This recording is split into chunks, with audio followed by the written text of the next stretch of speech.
Welcome to the Hudson Valley Disc Golf Podcast. This week we got Alex, Evan, Corey, Jason, Randy, and Jaimen. Our guest this week is from Bayside, Wisconsin, and has been a PDGA member since 1998. That's before J Park, FDR, or even Warwick existed. In fact, that might be before Alex existed. He has a PDGA number that looks more like a New York State zip code, 14324, and has played in more than 200 PDGA events. Let's find out more about him than what's on his PDGA page. Thanks for joining us, Jon Van Deurzen. Well, thanks, guys. I appreciate being invited on. So how did you first discover disc golf? Wow. High school, which was a long time ago.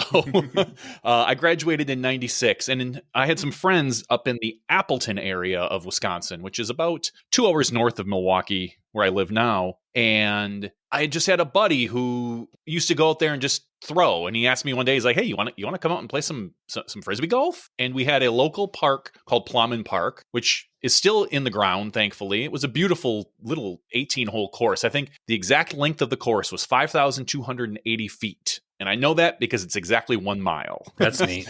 Yeah. So, I mean, it was really easy to remember. And sure enough, I went to the local, and I'm going to date myself again, the local rollerblading store where they were selling discs, inline skates, but everyone called them rollerblades back then. And I think I picked up like a putter, like an AVR, and I think an Eclipse. I think those were the two. Maybe it was a Typhoon. Not sure. Either way, an Innova and a Discraft disc. And we went out there and we just, we threw, and I was really, really bad. Like, as everyone is when they first throw, 50 feet in the air and 70 feet to the left. So I did that for like 2 years, and we would just go out once a month, if that. And then I got to college, where I had kind of known the disc golf guy, Terry Miller, before he was known as the disc golf guy. Him and I went to high school together. What I didn't know was that he was really into disc golf. So in college, I think 96, the end of 96 or early 97, I went to Am Worlds just as a vacation. Lost my job over it, actually, which was kind of fun.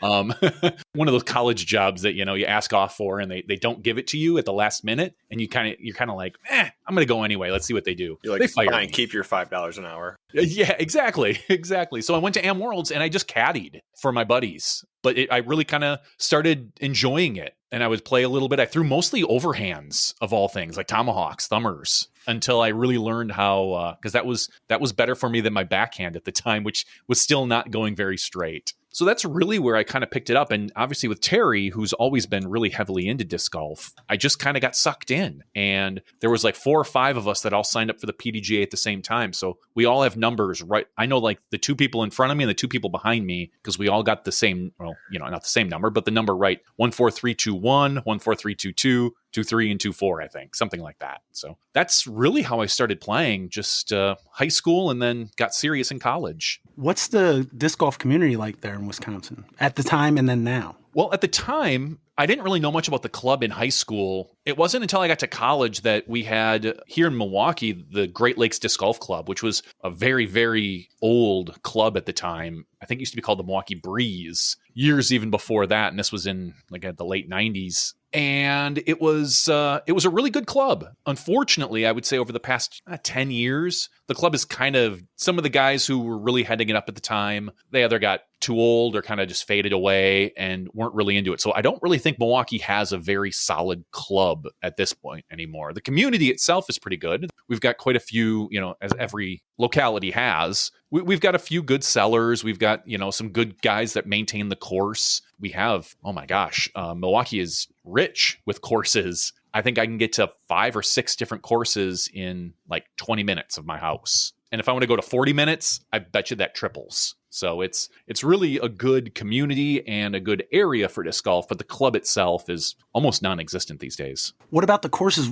Were there that many courses back then as well, back in 98 or? No, we really just there were 2 of them. There was Dretska Park, which is about 10 minutes west of me right now. And there was Valley View, which is the more popular park. It's the busier park because it's a pitch and putt. There's not a hole that's over, I think, 250 feet. And it kind of winds through the woods. Most of the shots are about 180 feet, a slight turnover. You wouldn't bring anything more than probably like a beat putter for most of that course to throw. And so that's where I started playing a lot of league. but it's also the busiest course because it's kind of just outside of Milwaukee in the city. It gets a lot of high school kids to come out and play. Dretska is the more premier course, longer. They have a long-standing Tuesday night league that they had to go to a flex start because it just started to get too many people. Everyone was getting done at 9:30 at night, which is fine in the middle of summer, but once you get to the early summer or late summer, as I'm sure you guys know, it gets awfully dark and no one really wants to throw with glow on your last 3 holes of the round. So they went to a flex start on there, and that was really the only 2 courses in the area back then. And now obviously we have those 2. There's a course called Brown Deer, which was a world championship caliber course. Maybe not world championship caliber. I would say it's a really, really good A-tier championship course, but there's been some issues with the course recently, and they're redesigning the park. So they have to tear out 5 or 6 holes, and I think they're going to try to rework them, but we'll see how that goes. And then there's like Sandy Knoll, which is a little further north than me. We've got Parkside, which is about 30 minutes south. There's 2 phenomenal Kenosha courses about 40 minutes south of me. So really, and Root River Parkway in Milwaukee, which runs in this nice city park along this little tiny, it's barely even a river, it's a stream, for crying out loud. But it's a difficult course because every hole is like 300 to 350 feet. They all seem to fade left right into the woods. And it's really thick. So anytime you come up short or long, I feel like you're looking for your disc for about 15 minutes. Do you know how many courses you've played, or do you have an idea? Oh, gosh, no. I bet you as far as courses go, I'm probably between 250 and probably around 250 courses. Just different places we played. A little history for some people is that before we had things like UDisc, there was the PDGA course directory, and that was just a bound book you'd buy with your PDGA membership.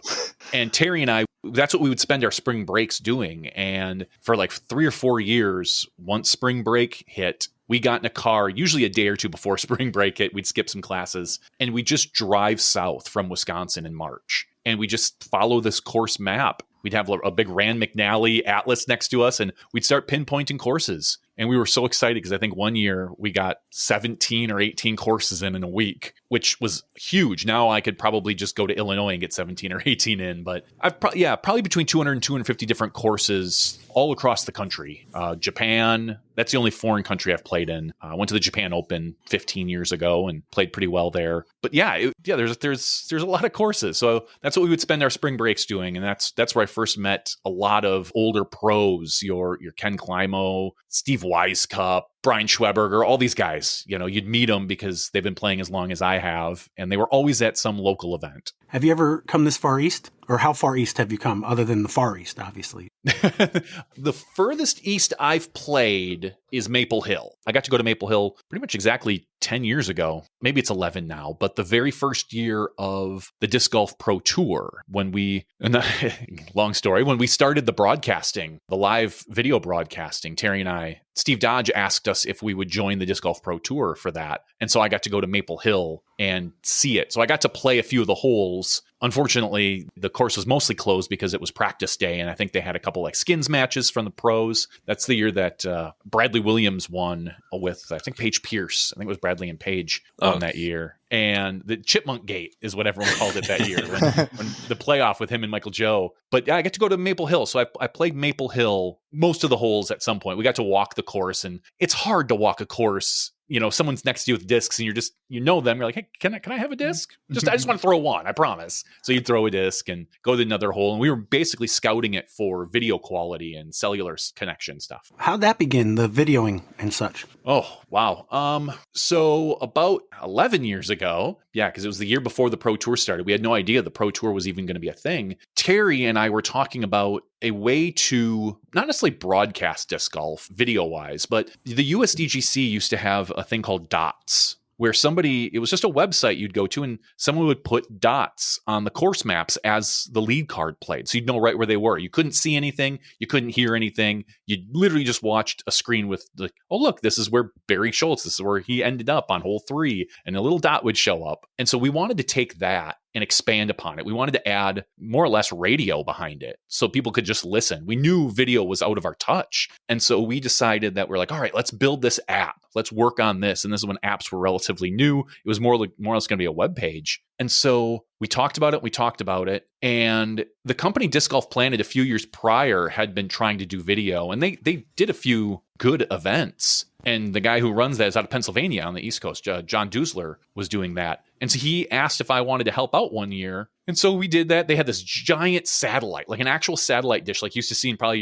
your grandmother's backyard, to get all to broadcast these videos. And we could only do like half of a round, just as far as the site to site could go. And then one day it was the 2011 Worlds. We found the live view units, the cellular stuff that they're still using to this day. And I was the first contact with them, and I worked with them. And then at some point I stopped working with the Planet, and we went to do the Smashbox thing, Terry and I, the audio and dots thing. And I just said, do you think we could try video? And he was like, maybe. So we got Legacy to sponsor us for, I think, $2,500. And we rented one live view unit and a backpack. And that's where we first met people like AJ Risley out on the West Coast. He was our very first cameraman. Simon Lazat was one of our first commentators. Avery Jenkins. AJ Risley actually had background in because now he's doing it now. Yeah, he went to school for that, actually. He went to school for film, I believe it was. So that's one of the reasons we grabbed him. He knew how to run a camera. In fact, he had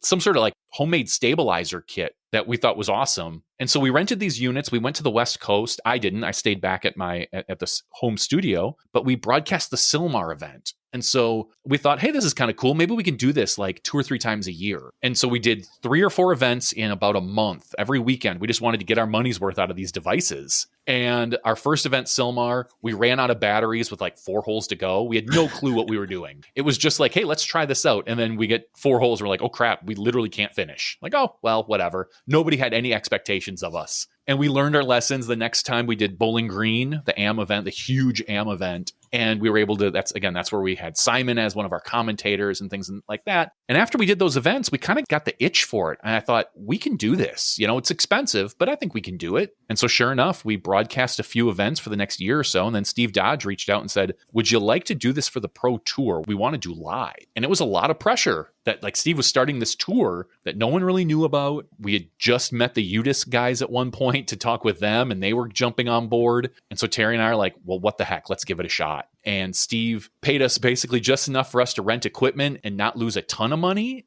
And so for the first few years, we just winged it. I have a background in IT, so I knew all the computer side. And Terry, I've known Terry forever, and he can talk like no one's business. So he was a natural in front of the camera. He'd been doing these video podcasts, these vlogs or whatever, for a year or 2 before that. And so that's just honestly kind of how we dipped our toe in, and nobody else was really doing it. The Disc Golf Planet was still trying to do it, but they were charging at the time what we thought was a crazy amount of money. They were charging $20,000 or $25,000 an event to broadcast, which now is it's I can't imagine the cost that the Pro Tour does a single weekend for all their cameramen and all the equipment. But at the time, Terry and I looked at it we can do it cheaper. And we were, I think we were able to get by $5,000 or $6,000 a weekend in retrospect. So that's really how we started.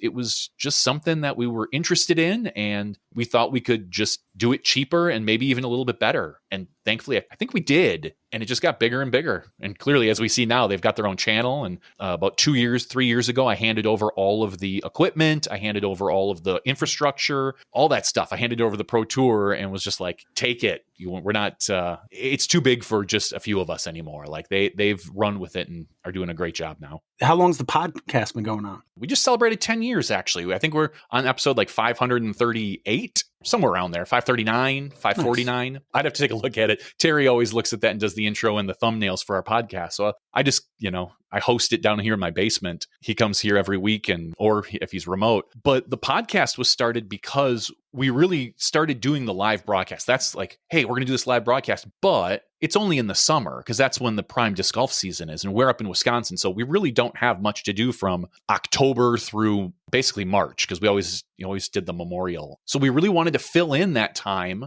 And it was more or less just, hey, let's not let people forget about us. We want to kind of do this. And podcasts were relatively new. There'd been a few that I had listened to for about a year or two, but there was, I think, 2 other podcasts at the time, the Disc Golf Answer Man and maybe Disc Golf Zen is what it was called at the time. It was, or the Zen of Disc Golf or something along those lines. And so I told her, I said, hey, there's this cool new podcast thing. Let's do that and just talk about disc golf. And again, that was right before the Pro Tour started. I don't know what we would have done had the Pro Tour not started, because once the Pro Tour started, it was like a wave. We had guests every week practically, because there was always someone to talk to, a winner or second place. And, at the time there was like 8 events. And so we would talk to people from the PDGA, local tournament directors. I'm sure a lot of the same kind of guys that you guys talk to. And so we just honestly did it because we wanted to fill some downtime in our year. We didn't think we were going to do it all summer long. And then once summer came along, we were kind of just like, well, we can do this. We can do this on Tuesday nights. It's not a big deal. And then it just kept going and going and going and going.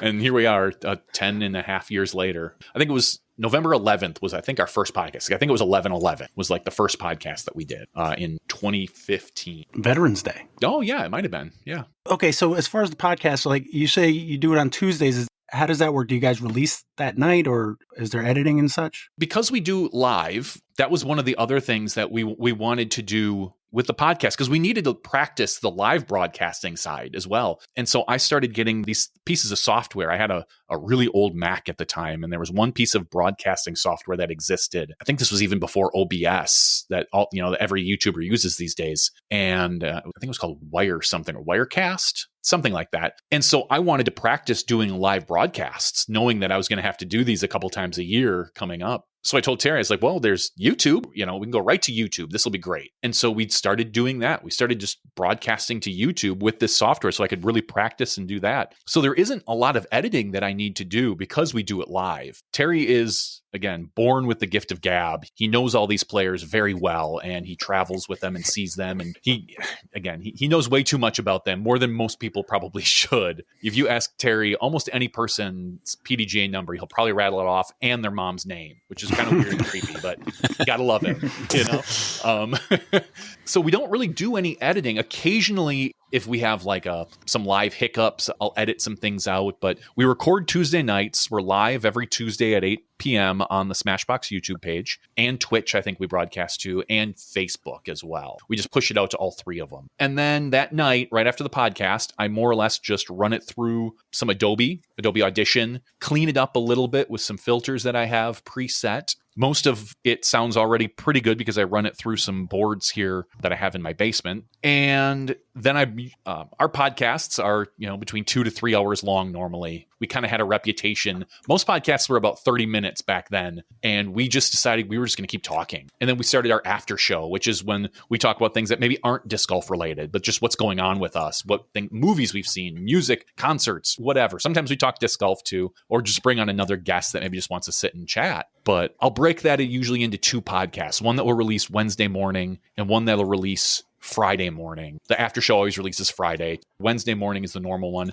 And for our Patreon supporters, we release it Tuesday night, immediately, ad-free, the whole thing. So if you're a Patreon supporter, you get the whole podcast right away in your audio feed. You don't have to wait at all. So that's really kind of how it goes. Other than just a little cleanup, not much editing. Are you guys still doing coverage of events? I'm not doing much coverage any longer. Last year, I think, is probably going to be my final year. I don't think I'll be doing, unless I'm needed. I've always told the Pro Tour, I'm here if you need me. If there's an emergency and you need someone to do directing, which was more or less my job, I'd talk with the cameras, let them know when I'm switching, like ready camera 2, take camera 2, ready camera 3, and back and forth. So I really set the standard as far as how live broadcasting works. And now the Pro Tour has expanded. They have got the drone camera. They've got the couple reaction cameras, a wandering camera, stationary camera. They've got so many cameras. So I don't really step into the broadcasting anymore. Like I said, I think last year was going to be my last year. It's really hard to, as that crew, and they've got a really good solid crew now, kind of works together. They have their own, almost their own language. They've got their own setup. So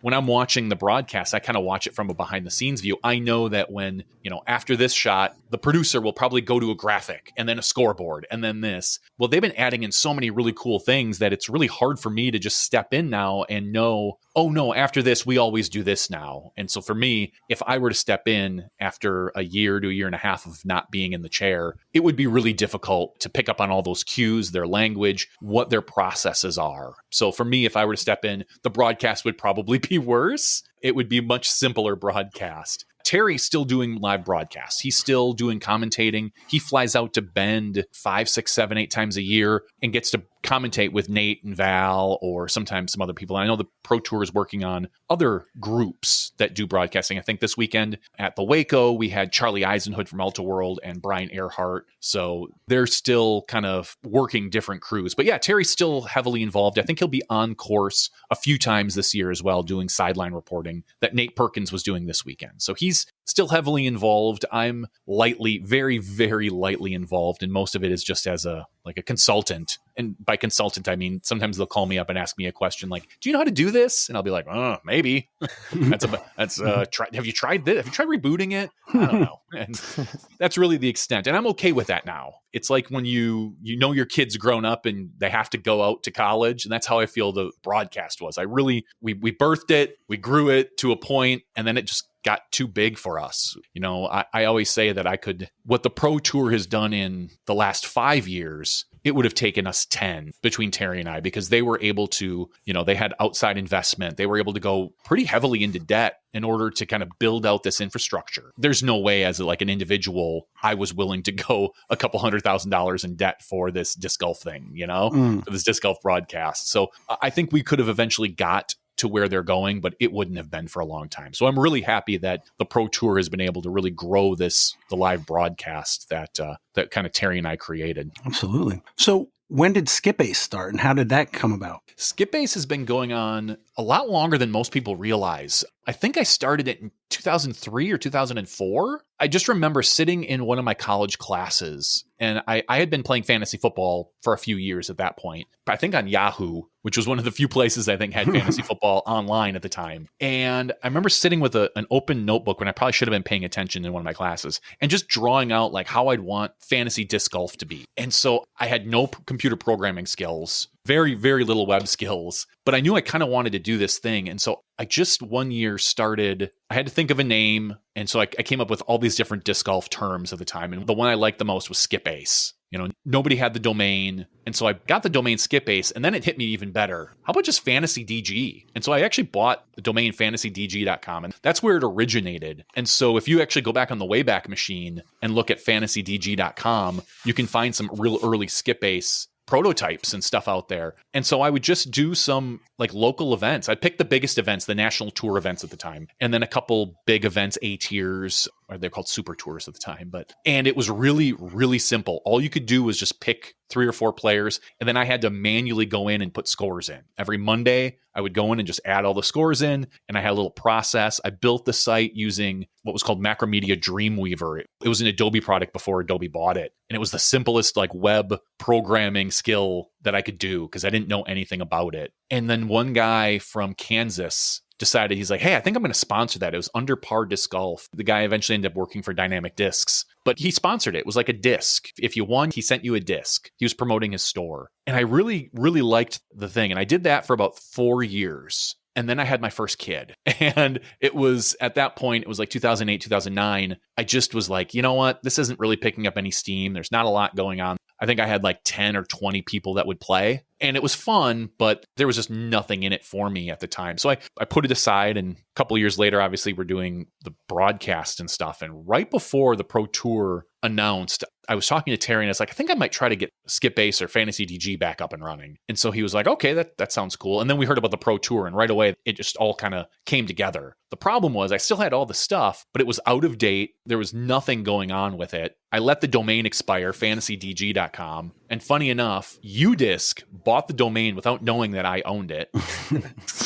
I know, go figure. Like they were just looking for domains. And so they bought that. I asked them for it back at one point and they kind of laughed and I laughed and I knew it wasn't going to get it back, but maybe they sold it. Maybe Innova got it and then sold it to UDisc. Either way, I think UDisc ended up with it because I think at one point they maybe had ideas for a fantasy site, but thankfully they're still doing their thing and they're doing phenomenal with it. But yeah, that's really kind of how it started. It was just an idea I had. And then when the Pro Tour kicked in, I spun it back up. I was able to kind of get a few things going and make it just okay. I wouldn't even say that. It was mediocre at best. And I finally had to pass it off. I had to pay a developer to do it. I said, hey, man, I've got this really old site. Can you update it and upgrade it? And he said yes for a pretty penny. So I paid a pretty good amount to kind of update it to some modern languages that I still barely know. And we sprung it on the Pro Tour. I talked to Steve Dodge. I'm like, hey, do you care if I do this? And he was like, no, this is great. I would love it if you ran this against my new tour. He's like, it'll build up the tour, make it more valid kind of thing. And so I brought it back. I was like, yeah, let's do this. And I've been doing it really solid again for the last 10 to 11 years. But as I said, a lot of people don't know that it started like way back in 2003 or 2004 when it was all of, again, 20 or 25 people around the internet that knew about it and played. So that's really how SkipAce kind of came to be. It was just a thing I enjoyed. I like playing fantasy football. I'm a big fan of that. I don't do any other fantasy sports, but fantasy football is my thing. And I wanted to kind of bring that to disc golf. I've always been kind of curious because like following the fantasy disc golf Facebook page, kind of get this image that it's just JVD in the background and, there's alarms going off and he's out there pushing out code and dealing with databases. So is there like an entire developer team behind that project or is it just mostly you? It is just me now. So obviously, like I said, I had a developer who upgraded it and I used him every year. In the off season, I would contract with him. I would pay him $4,000, $5,000, $6,000. He would do a bunch of the updates that I wanted to be done in the off season. And that is a lot of money when you add it up after 10 years. And if my wife found out, she would probably kill me. But we don't talk to her about that too much. We do have listeners as far as like Scandinavia. So I don't know, maybe your wife is Slovakia. Sorry. Slovakia. There you go. Beauty Don't tell her. Do not tell my wife. And so I would just do that. What he could get done in 3 months, more or less, from November till about January-ish, maybe if I could push it into February, that was what the upgrades were. And then I started charging to create some leagues. So if you want a kind of a custom league, you pay $15 for the whole year. And get a star next to your name? Mm-hmm. You do get a star next to your name. No, you actually don't. You get a star next to your name if you pay for the pro subscription, which is $10 a year. $15 is just to pay for a league. And you can do a free league, but you're limited in your capabilities. You can only have certain scoring and like that. Then if you pay for $15, you get all full access to as many people as you want to join your league. I don't charge for individuals. I always want it to be free for most people. I'm never going to retire on this. So to me, it just feels more authentic. If the more people that can play, the better, I always feel. And so if you pay $10 to be the pro, you get access to extra stats, you get access to the little star by your name, and you get to play in the weekly OTB event matchup. So like Waco just this past weekend, I didn't even look at who won the Waco event, but there was probably 15 or 20 people that played, and one of them is going to win a $25 gift certificate to the OTB store. So thanks to OTB for that. Pretty sure none of my players won it, so. Yeah,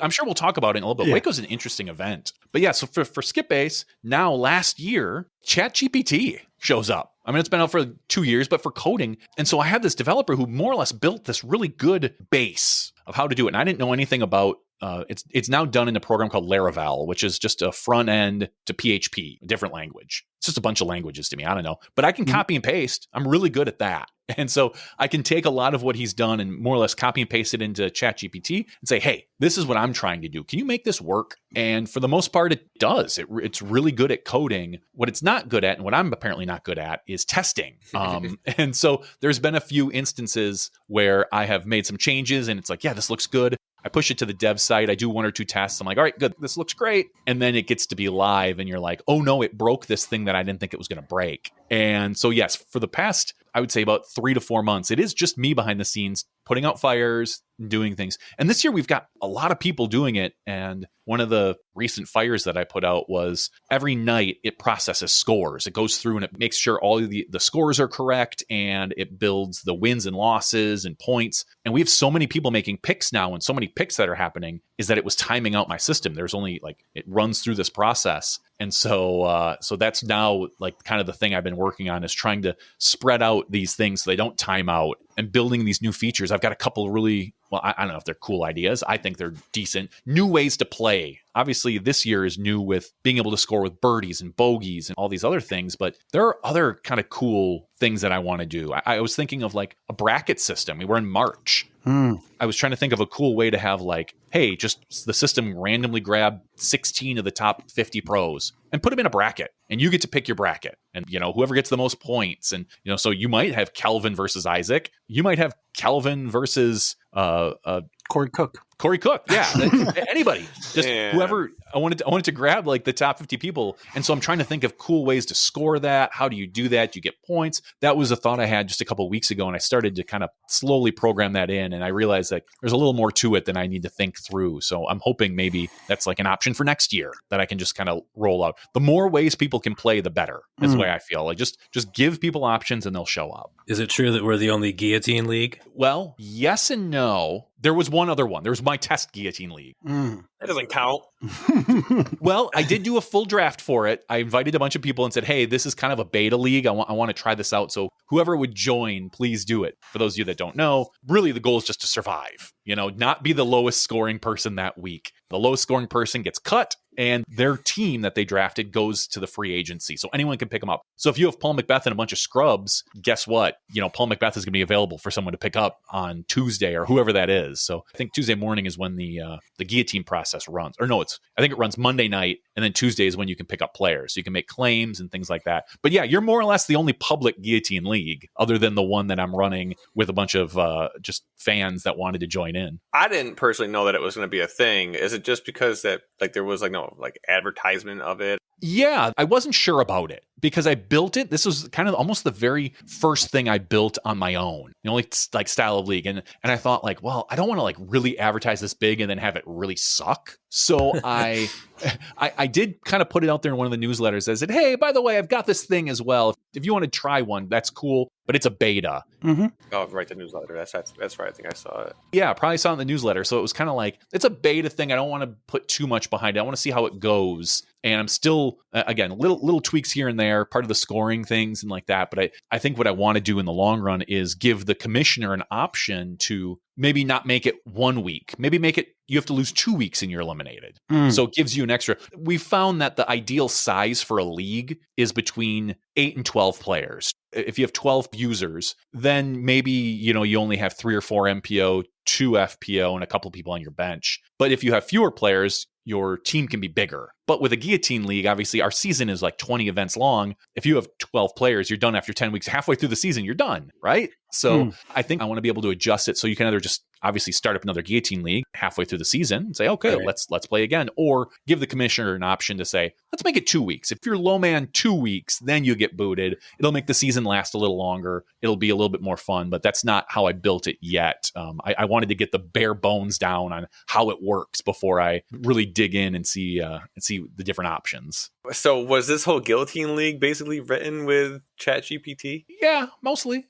I mean, it's not too much different, thankfully, than the draft league that was already pre-built. It's just a few extra options that say, hey, when you process scores on that early Monday morning, I added another a feature, a function that just says, you know what, delete a player and delete their roster. Not delete them, but eliminate them, so to speak. I had to have a little column in my database for eliminated. So it just clears it up. And thankfully, it wasn't too tough to do. I just had to add some stuff to the database and then run some processes behind the scenes to make sure that it's reversible in case I mess it up, but it's also that it gets rid of somebody. So yeah, that was really the first feature that I built with ChatGPT. The second feature I wrote, I haven't even released yet. It's a full scoreboard. I'm still playing with it behind the scenes because I haven't quite got it exactly down how I want it, but I want to put out a scoreboard just like you'd see on PDGA Live or just like you'd see on the DGPT, but it has your players listed and you can click on it and maybe just click between your different leagues to see where your players stand and the points they have. And it's a little bit more complicated, but I would say I'm 90% of the way there. I just have to do a few little things on it yet. And I was hoping to release it this week, but a couple of the bugs popped up with some of my other things. So I put it on the back burner. But yeah, there's a lot of features. Kind of like a player dashboard? Yeah, like a player dashboard. So you can look and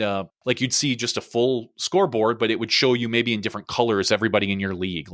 Team green, team yellow, your team yellow. And there's hopefully a drop-down box that lets you just pick your different leagues that you're in. I want to see the scores from the SkipAce Free League to, the Guillotine League to whatever other kind of leagues you're in. So that's coming. It's just not quite ready for public consumption yet. The other question I had was with how radical the scoring changes were for this season, we decided we were just going to use the defaults because there was so much.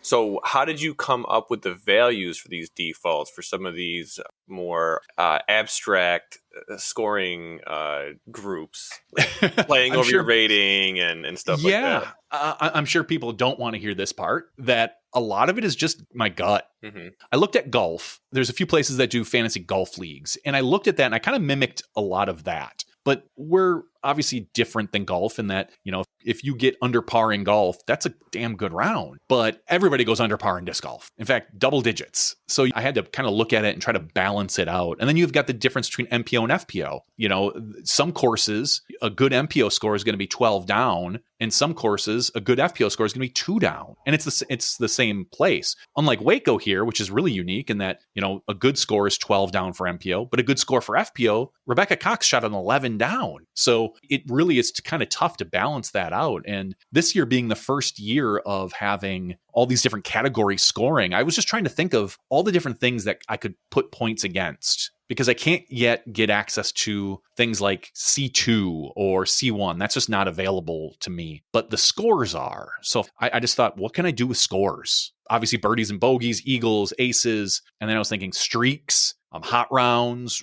If your player shoots better than his or her rating, you get bonus points. Top 5, first place, top 10 bonuses. And then it hit me, of course, like, just flat out players beat. How many people did you beat this week? You should get points for that. And I found out that is probably the most popular one to use. There's been some positive and negative feedback with the new scoring system this year, and I can understand it from both sides. People don't necessarily love that, Ezra Robinson, who took 6th place, 7th place this weekend, maybe scored more points than the guy who took 4th place. And I know there was a few instances like that this weekend where someone you get on a really hot streak. They might have had 9 birdies in a row, but then they took that quad bogey and it knocked them down, and they maybe had a hot round or 2 hot rounds, but then their 3rd round was awful. And so it really added to that. And some people don't like that. Some people really want to look at no, my player took 2nd. He should score more points than the guy who took 3rd. And I can understand that, which is why I try to make the league as flexible as possible for commissioners. So people can just do players beat if they want. I'm sure I'm going to learn a lot this year as far as the scoring points to maybe make better tweaks next year. But so far we've only had 2 events, and Waco is always a weird event. So I'm looking forward to getting more data for the scoring system and look. I think what I've come to early realize is that maybe what some people want is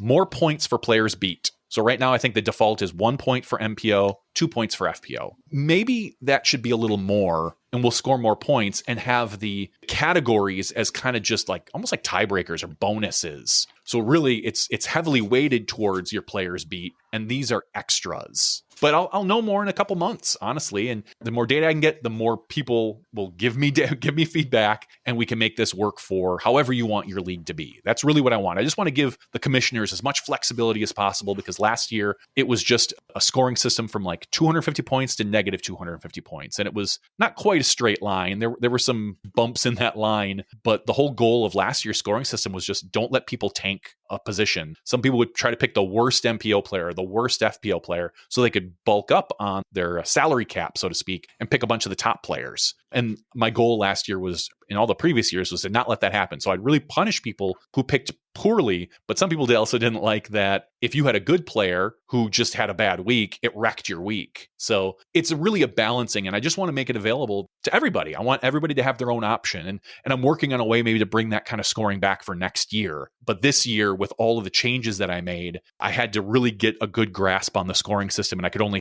offer basically one type of scoring system. But next year, I hope to offer even more scoring options as far as how people want to play. Do you know how many leagues are running right now on the site? About 350. Interesting. Oh, man. Yep, 350. Amongst those 350, obviously you can make multiple picks. So in a league, and every pick is technically if you have a draft league, and let's say you have 5 MPO starters and 3 FPO starters, each person, that would be an 8-pick league, so to speak. So every week the site processes about 24 to 25,000 picks. That's what's been timing out, is at night when it tries to run, it's got to do a lot of calculations because every league has their own scoring system. And then, we were doing some other things behind the scenes, and I've been working on ways to kind of just make that quicker or find a way to run it in the background so it doesn't time out. And I think I got it. I think I finally nailed it a couple hours ago, and I'm excited to try it out on my development site. You said that you had some positive and negative so far as the scoring. Did you get a lot of negative for that -250 last year? Yeah, people didn't like that it was -250 if your player DNF'd. Mm. A couple years ago, we implemented an auto alternate. So if you pay for a custom league, your league has an option to automatically alternate in a player that maybe wasn't on your team. If you're in a pick'em league where you pick a new picks every week, we picked the person who had the closest PDGA rating as far as under. So if the player who dropped out was a 930, we found the 929 guy. What if there was two? What if there was two nights? This came up. I I knew Corey'd have a question here.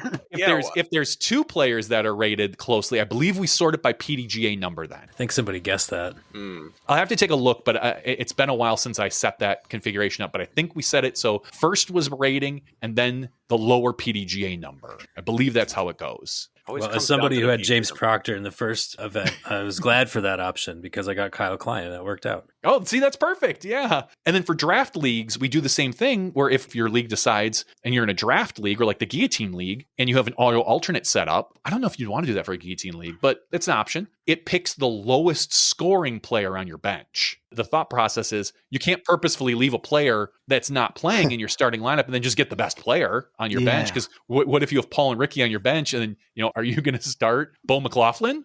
No, because Bo's not playing and then you're going to get the better player? No. So we always make sure to pick the worst player on the bench so that to make sure that people can't try to game the system. Interesting. But what if you started Garrett Gerthy and the system knows that Paul Ulibarri would have been a much better pick? Couldn't it just swap it for me? Hypothetically. Hypothetically speaking, I mean. I'm hoping to learn some AI stuff, and we'll see if we can do that. If we can teach the AI about the difference between Double G and Ulibarri, then maybe if we can train it, we'll have it make our picks for us. That would be great. It's like, no, I really think this course is going to be better for a Double G versus a Uli. So once Chat GPT or whatever learns that frogs don't have 3 arms, it'll be much better.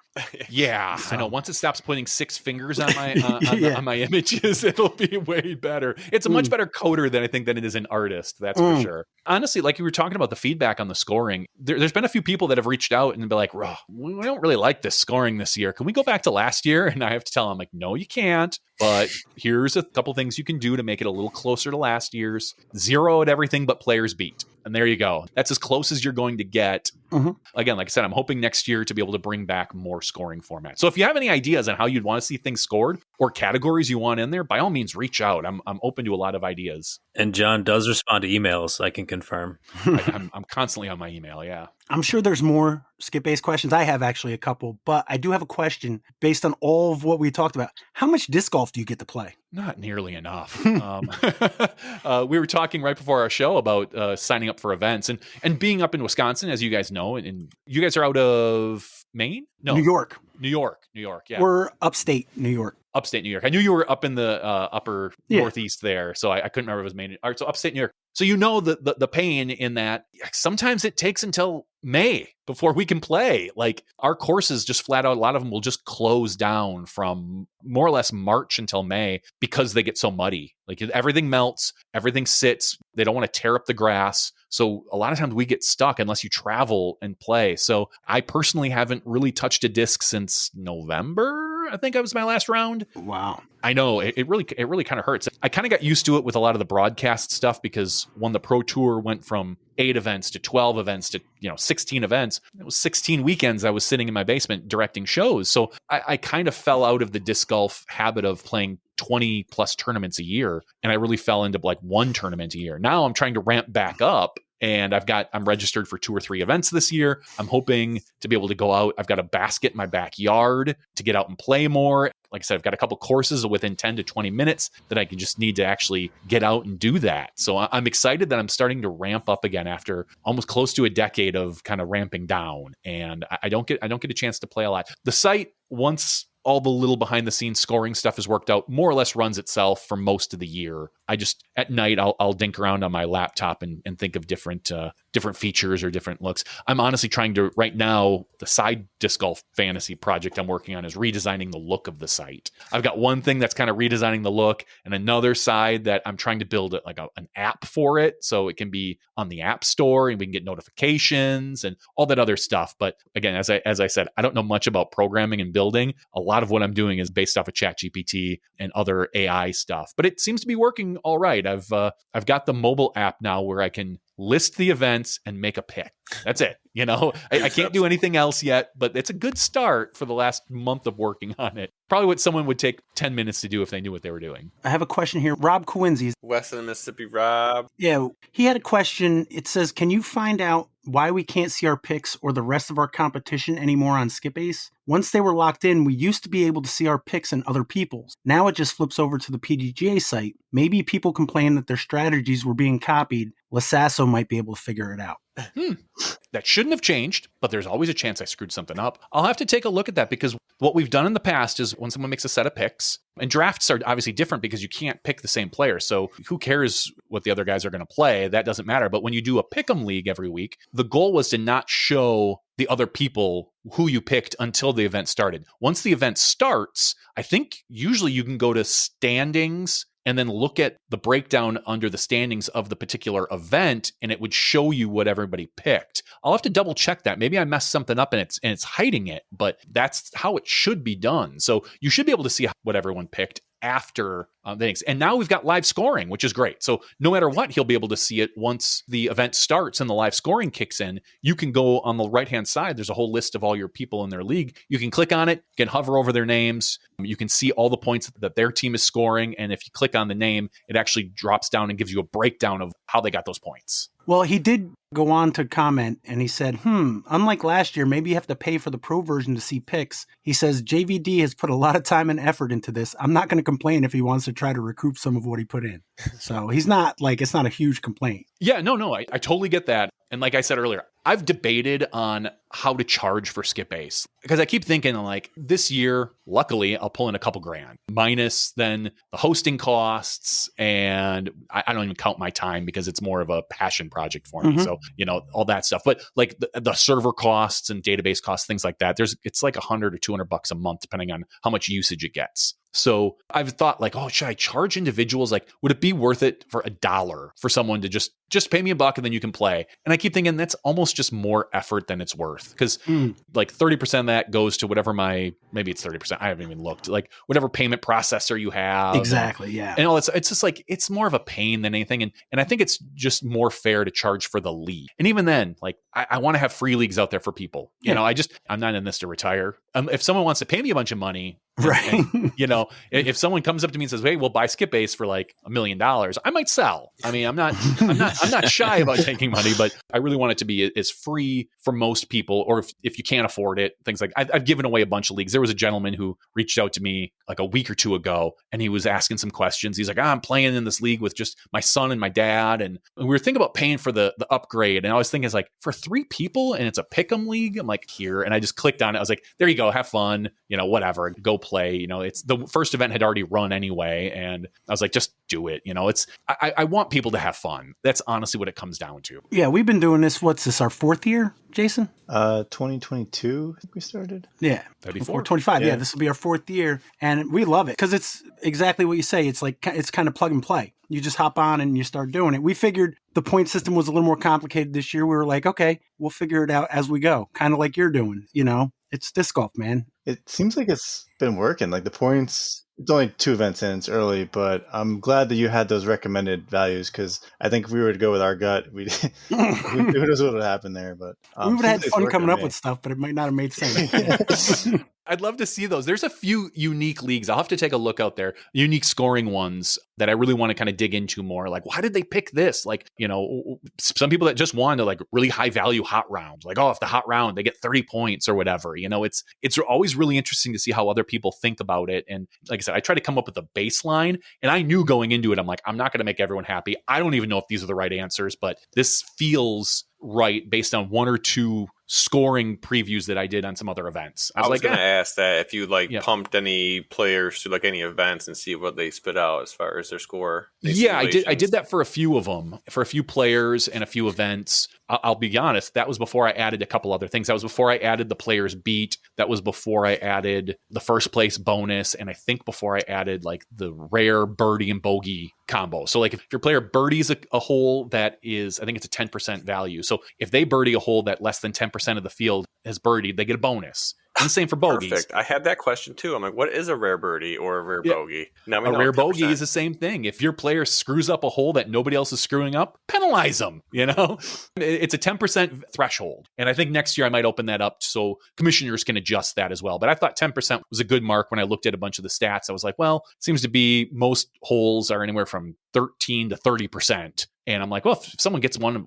out of 10, let's give them a bonus. So yeah, that was really, it was the 10% threshold is what I picked. That I think I have the answer for Rob's question about seeing people's picks. All right. When I go to standings, there's overall standings, there's a drop down, and you can pick either of the two events that have already run. And when you do that, then you can click and see who had whom. Well, I know after the fact that's always been a thing, because sometimes when we're going over them, we'll look to see who did that player pick, especially if like two players got the same points. You want to see, did they pick the same exact people? Yeah. Mm-hmm. But I think he's talking about like after the event starts, maybe? Yeah, I'm not sure. But again, I didn't want to give anybody a leg up, because if you've got guys coming towards the end of the season and suddenly, you guys are within a couple points of each other, you don't want that guy who's in first just to keep picking the guy who's in second's points and I'll always win, right? I'll always tie. You'll never catch me. So I knew right away. I always have to think, and maybe it's just I think I'm an optimistic person, but I always try to think of the way someone's going to game the system. What you need is a Corey to come up with all these scenarios for you, because he knows them. Someone to push the boundaries. Yeah, there you go. I'm happy. Yeah, Corey, if you can push some boundaries, I'm good with it. Let's see what's going on. Well, that's why I'm conflicted. This stuff is kind of like what I do at work, like testing batch processes and running the timeouts because some SQL query is taking too long or whatever. Like I said, I follow the Fancy Disc Golf page and I see some of your posts and they get a little technical. And I wish I had the motivation. I probably have more time than you do, but you use it better than I do. But I wish I had the motivation to have like a passion project like this, because it's sounds fun in a disc golf way. It kind of is. And it keeps me involved in the, not that I wouldn't be involved in the community and stuff like that, but a little bit closer. I get a whole bunch of people that, want to come and chat and talk and ideas. It filled in a lot of that time when I won't say touring, but I was going to a lot of big events for a while. Like I said, when I went to Japan and I went to, a couple of the super tours or NTs at the time, when we get to meet all these top pros and, we go out, have drinks and party and whatever until all hours of the night, and then have to wake up, usually for me, way early in the morning because my tee times were always early. Maybe it was because I was out drinking the night before, but I'm sure correlation is not the same as causation, right? and so it helped me kind of stay in contact with a bunch of these people and, play with them and this and that. And then the broadcast also filled that in. And it's all about staying part of the community. So before we segue into the SkipAce pick, there's usually a couple questions we ask all of our guests. I don't know if Corey wants to handle this one, or I could do it if you don't. Okay, yeah. All right, John. Terry Miller's been getting a little fed up that you're the one sending him on these plane trips to these locations and to do remote recordings for the podcast. And he says he's going to be the one staying in the basement this time, and you're going to go on location to be the correspondent. He's already packed your bag for you. You got some clothes, you got some discs. Like you said, you haven't played that much anymore. You don't have the time. So while you're out there on location, you decide you're going to get a little round in at a course you've never played before. Not knowing what this course is like, what are the 3 discs and the putting putter that you hope Terry put in your bag to play this course? So 3 discs and a putter? Yep. Oh, that's kind. I'll start with the putting putter. I've been going back and forth between putters the last couple of years. I always used to putt with magnets for the longest time. A 4-chain magnet. It was like a harder magnet. I loved it, but I loved it because it was beat in. And so a couple of years ago, a friend of mine who worked at DD, I was telling him, I'm like, yeah, I need new putters because I can't get these anymore. They don't sell the exact mold that I want. And so I'm looking for a new putter. And he's like, well, let's try the Deputy. So my putter lately has been a Deputy. So I would probably bring that because it's a good putter for me. Mine are even now getting a little beat up, but it flies nice and straight. And when I throw it, it's a nice turnover. So my putter would definitely be a Deputy right now. Although I am looking at the Pure, it seems to be playing a pretty good spot in my bag. But we're going to go with the Deputy for the putter. And then the 3 discs I would take with me. One has to be a Comet. I love the Comet. I think it's almost the perfect disc for beginners because if you can get it to flip or fly straight, you have a pretty good release because it can be such a touchy disc. And a brand new Comet will do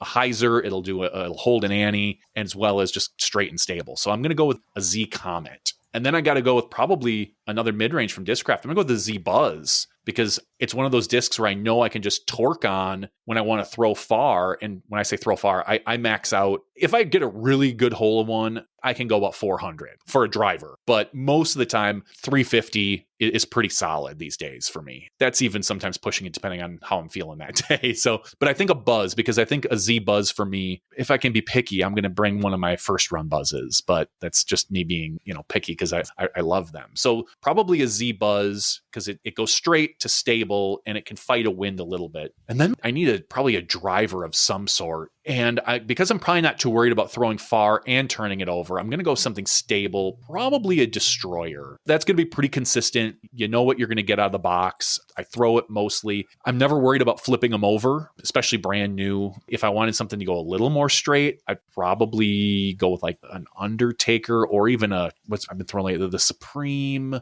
Escape, I think. The Escape has been flying really far for me. And it's not kind of overstable. But I think to be safe, because I don't know the course, and I don't really throw forehands too much, but if I need to, I can. So I'm going to go Destroyer. Destroyer, Buzz, Comet, Deputy. Pretty solid. I do have to make one comment before I forget, because I'm super forgetful, but I feel like, I don't know if anyone else is going to mention it. Before the Smashbox episode starts, like the splash screen, before you guys start recording, there's like the minis. Yeah. Our local club is one of those minis. The disc cap. Oh, is it?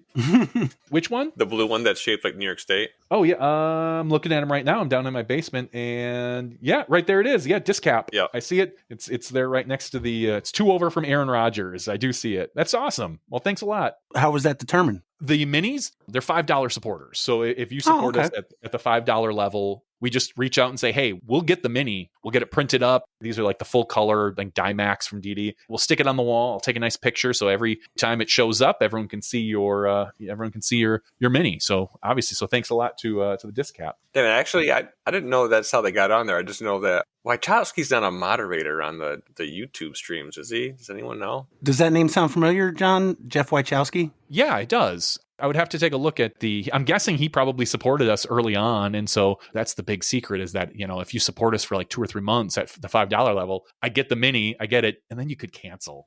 and we just leave him up because I'm not about to take him down. I want to thank everybody who supports us, no matter how big or little. Yeah. Michigan Jeff. Yeah. Michigan Jeff. Yeah. What was the other podcast that he was with, Corey? There were 2 guys' names. Nick and Matt. Oh, yeah. Was he doing the Nick and Matt show? Yeah. Oh, yeah. Jeff like to spam that across like 13 Facebook groups. So you always knew when the Nick and Matt show started because you get Facebook notifications.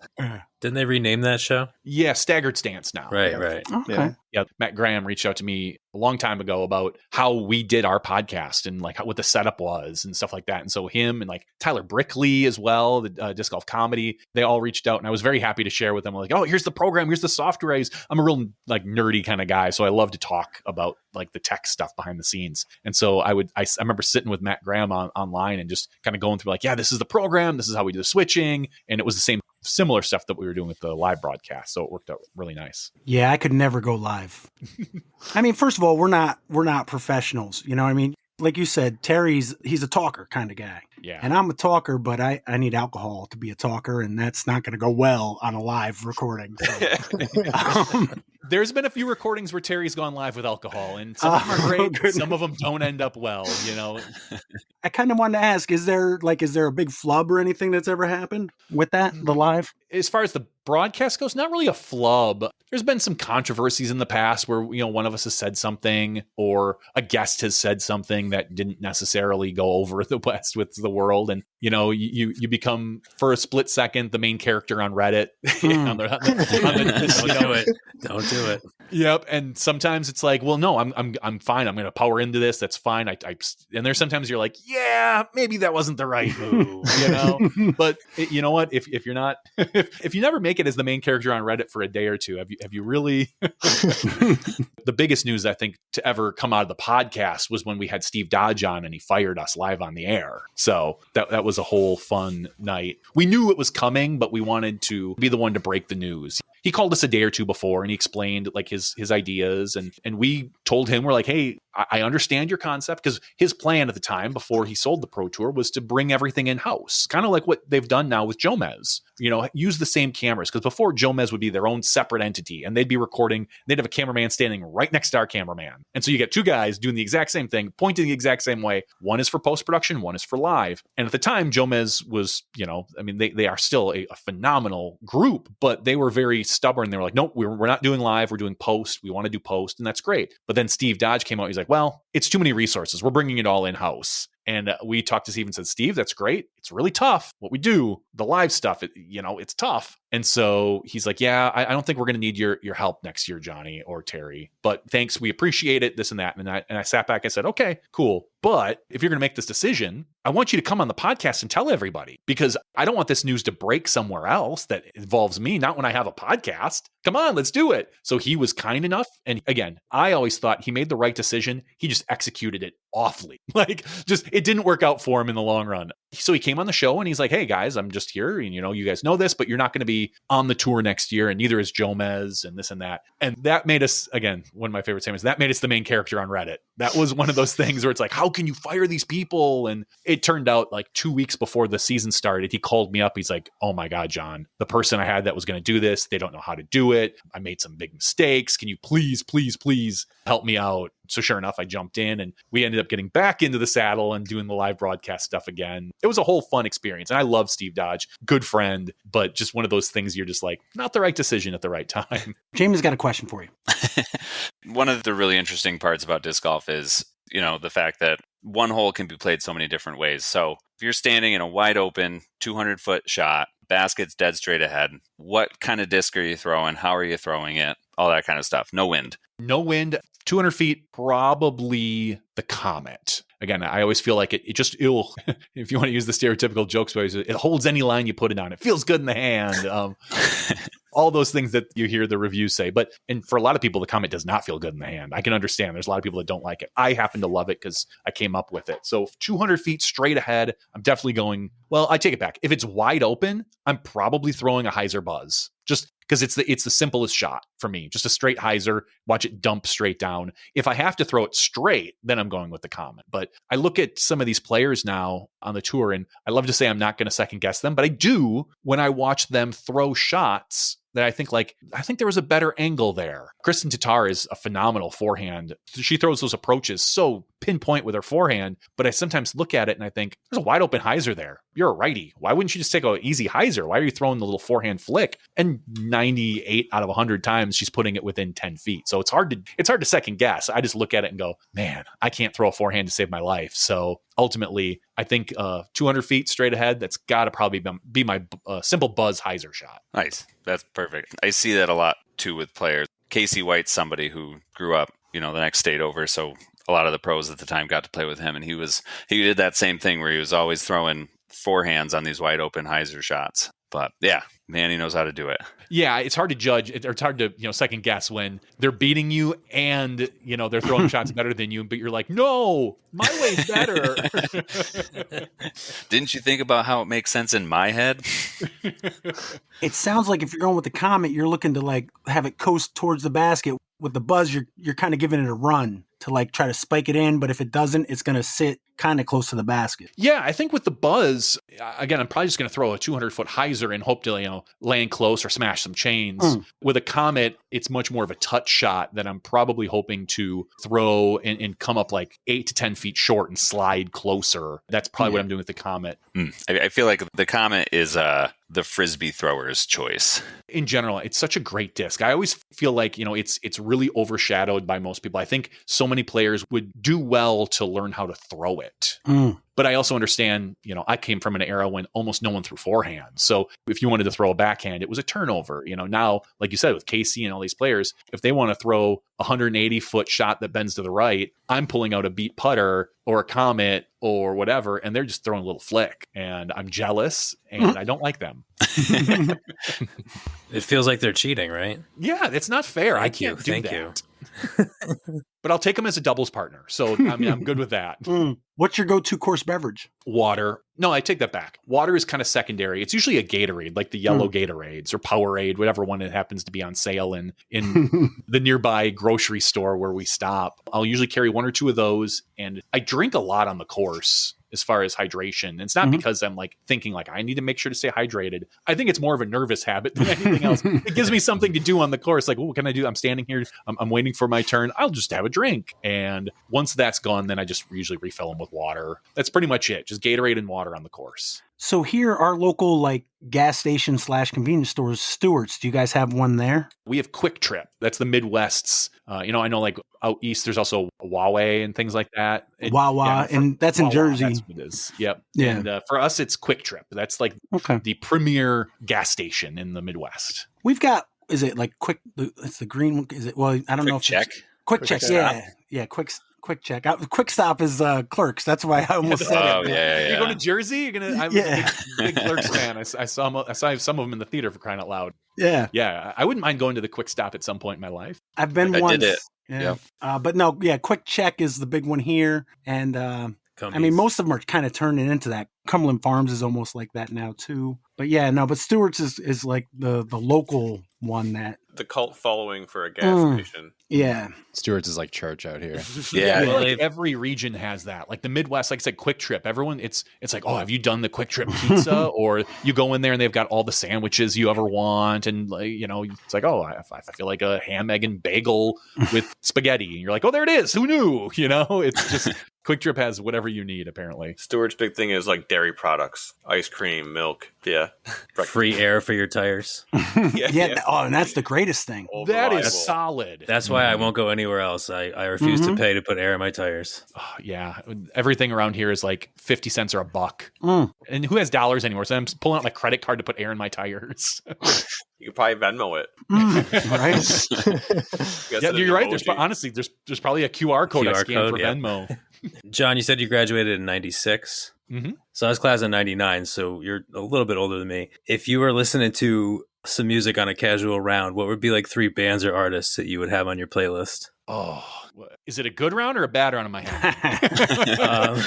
Let's say a good round. A good round. All right. So, wow, I love music. So this is tough for me. I'm going to go with Jimmy Eat World. I've seen them probably 15 times in concert. So I love them. And it keeps your putts right in the middle. So that's fair. It does. It keeps it right in the middle. I love that. That's good. Let's go with, there's a band called Braid, BRAID, out of Chicago. They're like a early 2000s, late 90s indie rock band. Pre-emo, as some people might call it. And then I would have to go with Face to Face, punk band. All right, cool. I mean, again, I could go on. I used to, one of my favorite things is we'd play, and I used to have the old iPod Shuffle, that little one. Mm-hmm. I'd pin it to me, and I'd have like 40 of my favorite songs, because it's probably about all it could hold. And I'd just sit and you'd play them. I'm a music, I think everybody is a music person to themselves. But, one of my favorite bands is actually from out in the East Coast. It's the band called The Dismemberment Plan. But it's a little crazy, and I don't think it would fit well for my golf. That's a good question, Evan. Yeah, I've never asked that before, but like I said, just because we're, kind of similar in age, I was curious. So yeah, how about you then? What are you going out there with? One of my favorite bands is Medeski Martin and Wood, instrumental, kind of a jazz fusion, funky band from New York City in the 90s. And then I grew up with Pearl Jam was my first and favorite band of all time. And then probably a local band called Super 400, which is like a kind of a power trio style classic rock from Troy, New York. So it's probably a band he's in. No, but I friends with the members. My band, I wouldn't have my own band on the playlist. I don't know what that says. Yeah. You'd probably have a hard time focusing if it's your own band, but right. I've seen Pearl Jam twice, and I saw Eddie Vedder solo once. Again, growing up 92, 91, 92, that was, I was getting into just pre-high school for me. And talk about, laying an imprint on my brain. There was the Pearl Jam 10 album. Yep. For me, though, Temple of the Dog. Yep. I can recite every single note to that album. Alice in Chains, Soundgarden. I had all those cassettes. You're speaking my language. Exactly. Yep, exactly. That was what it was. And those are my first loves. Like I went from, listening to Weird Al when I was younger, but Weird Al's fun. The first love of music was the grunge era. And, to this day, I will swear up and down that I think maybe the greatest album of all time is Sap by Alice in Chains. The EP, the 7-song EP. I think it's a perfect album front to back. There's nothing wrong with it. And I would probably mud wrestle anyone that says otherwise. If you're having a bad round, maybe put on some Mad Season, but yes. Great answer. Lane's a hero, man. I've got, those old, I don't know if they're old, probably it was like a decade ago. It was very popular. The all Helvetica fonts, the shirts that would have like all the Beatles names on it, like Paul, Ringo, John. I have one with all the original X-Men, yeah. Yeah, exactly. I made one that had Staley, Cobain, who else did I have on there? Cornell, Vetter. And Cornell. Yeah. I had all four. I had the four of mine. I made one for me and one for my boss, who is just a year or two older than me. And I thought it was kind of clever. I was like, I'm so clever. And then I rarely wear it, but it's in my closet. No, that's awesome. So yeah, you're talking my words. I went right from that to kind of more of the Midwest indie rock and punk. So that was my next love. And then like everybody at about, when you're about 27 or 28, you just stop listening to new music. You got all your good stuff. It's all exactly. It all just freezes. That's true. Yeah. Who needs any of that other stuff? So. Oh, cool. Thanks. Yeah, no problem. Thank you. So who had the best picks this week? Let's be honest. Of this group or in general? Well, I thought we would check in on the elimination first. Yeah, let's do this group. Yeah. I'm curious. Oh, you're curious. You already looked it up. So we had our elimination draft, and Kristen McDonald got eliminated last week. If you guys will bear with me, I got about a 50-second clip here to announce the second week's eliminated player. Is it supposed to be playing, Pat? I got nothing either. Yeah, I'm not hearing anything. Nope. It's not coming through. Sorry, Pat. Can you hear us now? I No, can. you probably can't. He's gonna edit us out while it's playing. Oh, I see what he's doing. You couldn't hear that? No. No. Let me try it one more time. Give me like 2 seconds. If 2 seconds in you don't hear it, let me know. I'll raise my hand. Yeah, Nothing? Yeah. Nothing. nothing. Okay. I'm joined by the United States Air Force Band and the Singing Sergeants because it is my turn to say...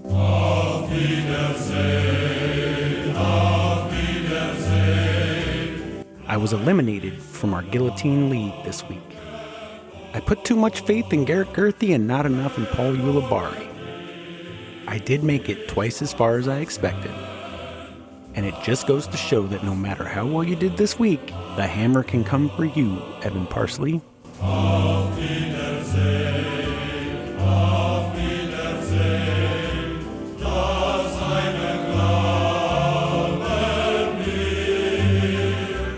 It's basically me saying goodbye. Oh, Oh, with you? Yeah.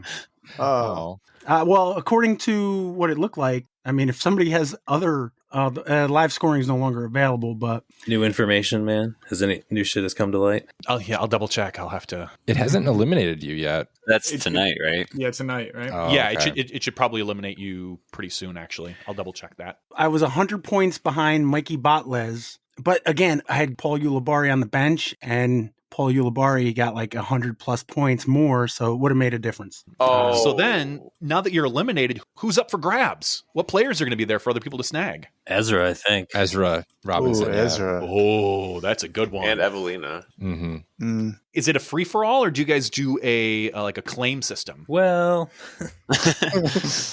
Jaimen, you want to answer that one? Who did you get?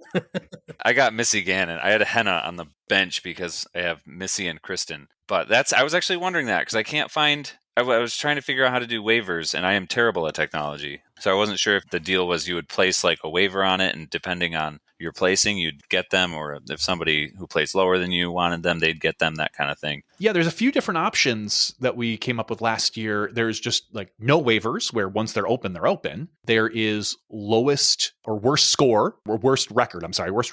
So whoever has the most losses gets first waiver pick. There is a rolling waiver, which I don't think you would use in a guillotine league, but that is kind of like where everyone's set in a spot. You can hang out in spot one until you make your pick, and then you drop to the bottom. So if there's someone there that you don't want, you're going to get the first picks next week, and then the week after, and the week after, and it just rolls. And then there's also waiver claims, like an auction, a bidding system. So you can, if somebody shows up, everybody has $200 credit that you can then spend. You can value, like if you think Ezra is worth $150 out of your 200 credit, you bid 150 on him. You hope nobody overbids you. So those are the options that are out there for waivers. But I thought waivers happen on Monday. Usually, yeah, I'll have to take a look at that because it should have eliminated somebody today, and then you can make your claim, and then you'll pick someone up tomorrow. So I'll double check that. It looks like it says 5 a.m. tomorrow. Rosters unlock. Yeah, but it should have eliminated him today, and then so you guys could, depends on how you guys do waivers, if you do claims or it's just free for all. So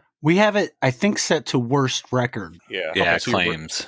Okay, I'll double check that pretty soon. So if it doesn't eliminate you by the time we're done with this in an hour after the show, then we'll check it out. But that should definitely happen. So I got Ezra Robinson, Matt Oram, Garrett Gerthy, Evelina Salonen, Sarah Hokum, Paul Ulibarri, Alden Harris, and Paige Shue. wow. So Ezra and Matty O. Mm-hmm. Those are good pickups. For sure. Here's the thing, though. I swapped out Ulibarri like the day before, and that would have kept me in it. It would have knocked out Mikey Dotlins. But did you guys want to check out the listener pool? I don't know. Are you able to check that, John?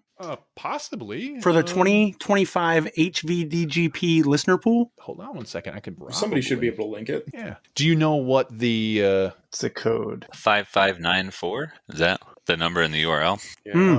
Oh, yeah. listener pool? I'll just join the listener pool here, and I'll be able to take a look. There you go. The DGBT Prodigy presents the Waco Annual Charity Open Standings. This is for the 2025 HVDGP listener pool. In first place for Waco, Tucker Rules. Congratulations, Tucker. You scored 1,727 points with Simon Lazat, Anthony Barella, Greg Barsby. That was a good sleeper pick right there. Not a lot of people picking Greg this week. Jaimen says he's washed. I don't remember saying engaged. He just got engaged, so maybe he's got that marriage. That's why I power picked or him. something. Yeah, I mean, he plays well here. Now he's from Texas, so it's a really solid place. I think whenever you have a wooded course, Greg is really one of those sleeper picks because he's not going to throw a mile, but he's going to make it through the woods. So, and Waco is a very forehand friendly course. It helps out quite a bit. Kristen Lott and Emily Weatherman round out Tucker's first place picks. Second place was Rob Wiest of the Mississippi. First MPO was Kyle Klein, Nicholas Antala, Adam Hammis, who ends up winning. So congratulations on picking the winner. Adam has had pretty good fortunate luck here. So maybe someone did a little bit of research. Gannon Burr in fourth place, picking a little chalk. Ella Hansen and Cadence Burge. So he listened to my Cadence pick. I was calling out Cadence in the newsletter because she's been playing really hot lately. SFO, she placed well. Then she crushed over in the city of Mobile. And again, she played very well this week. So congratulations to Rob Wiest of the Mississippi. We'll round out the top three with 7291. 7291, Adam Hammis picking the winner. Simon Lazat, second place. Gannon Burr, who I think snuck into like sixth place. Kyle Klein, Paige Pierce, and Ella Hansen. So congratulations to the top three. Keep on moving. Heck yeah. I did want to point out that some trickster in 11th place came up with the real Pat J. Keenan. I don't know who that is. Is that you or no? No, No, I'm it just Pat doesn't have the Keenan. star. Yeah. I came in 31st place, but Tim Goyette pointed that out to me. Yeah, you got on that Luke Humphreys bandwagon and he failed you. No, not you, but real Pat J. Keenan. Real Pat J. Keenan went with the Luke Humphreys, thinking he was going to continue his hot streak at Waco and unfortunately just ran out of gas. What are you going to do?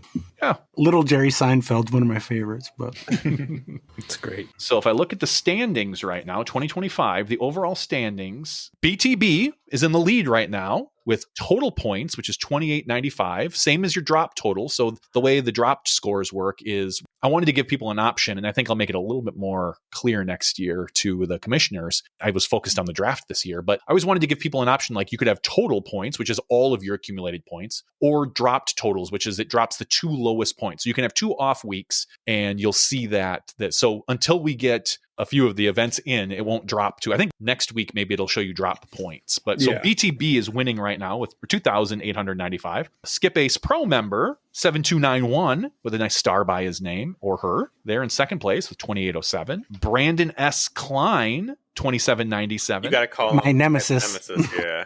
Oh, Nemesis. All right. Travis Bushore sitting in fourth place with 2760. Brian Heller in fifth place with 2748. Everybody else, try a little harder.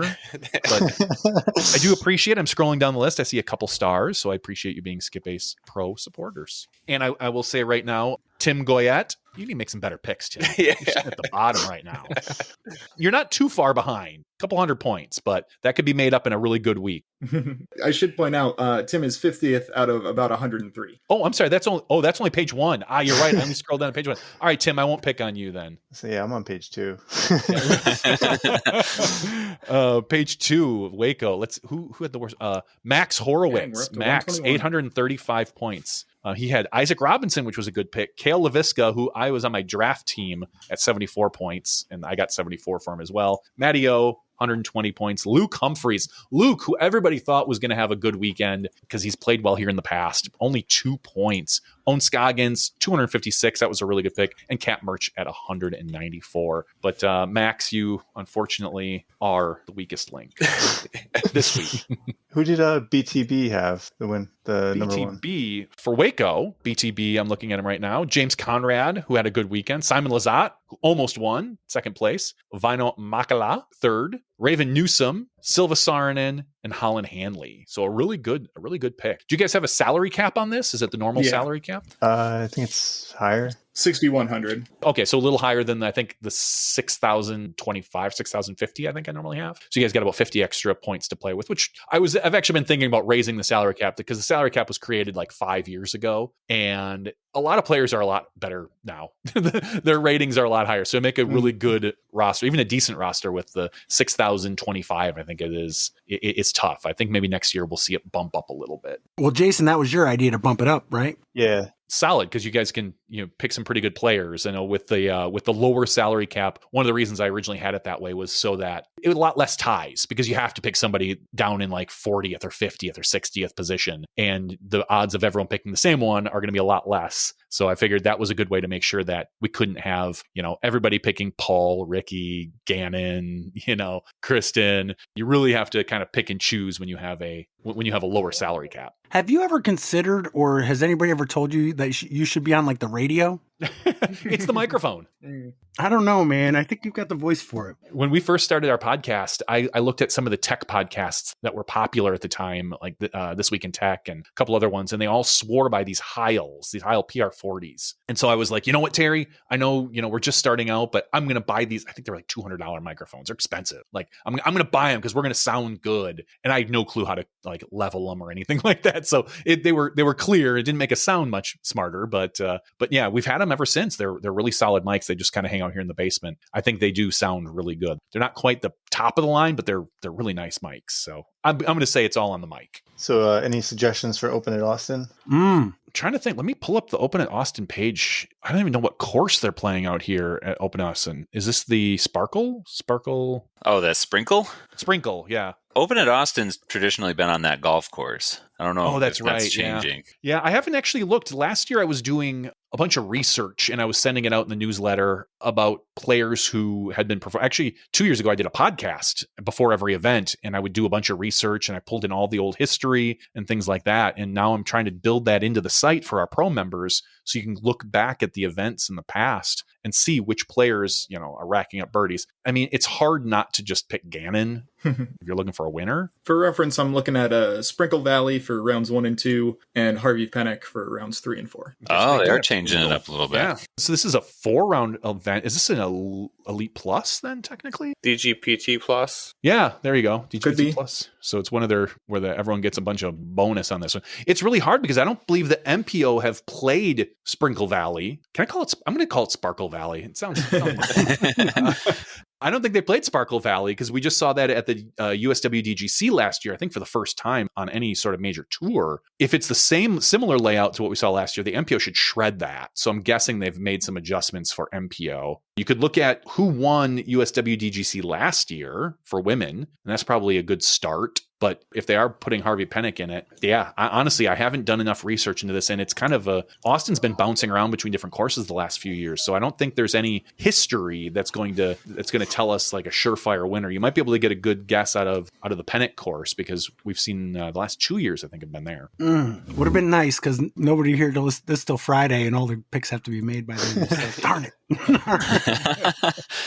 So we have a local event this weekend too, the 22nd annual FDR Fools Fest. So that's next weekend, isn't it? Yeah, that's next week. is that next weekend? Yeah. We got Bellamy, Jason. Oh yeah, I'll show up in the Don't worry.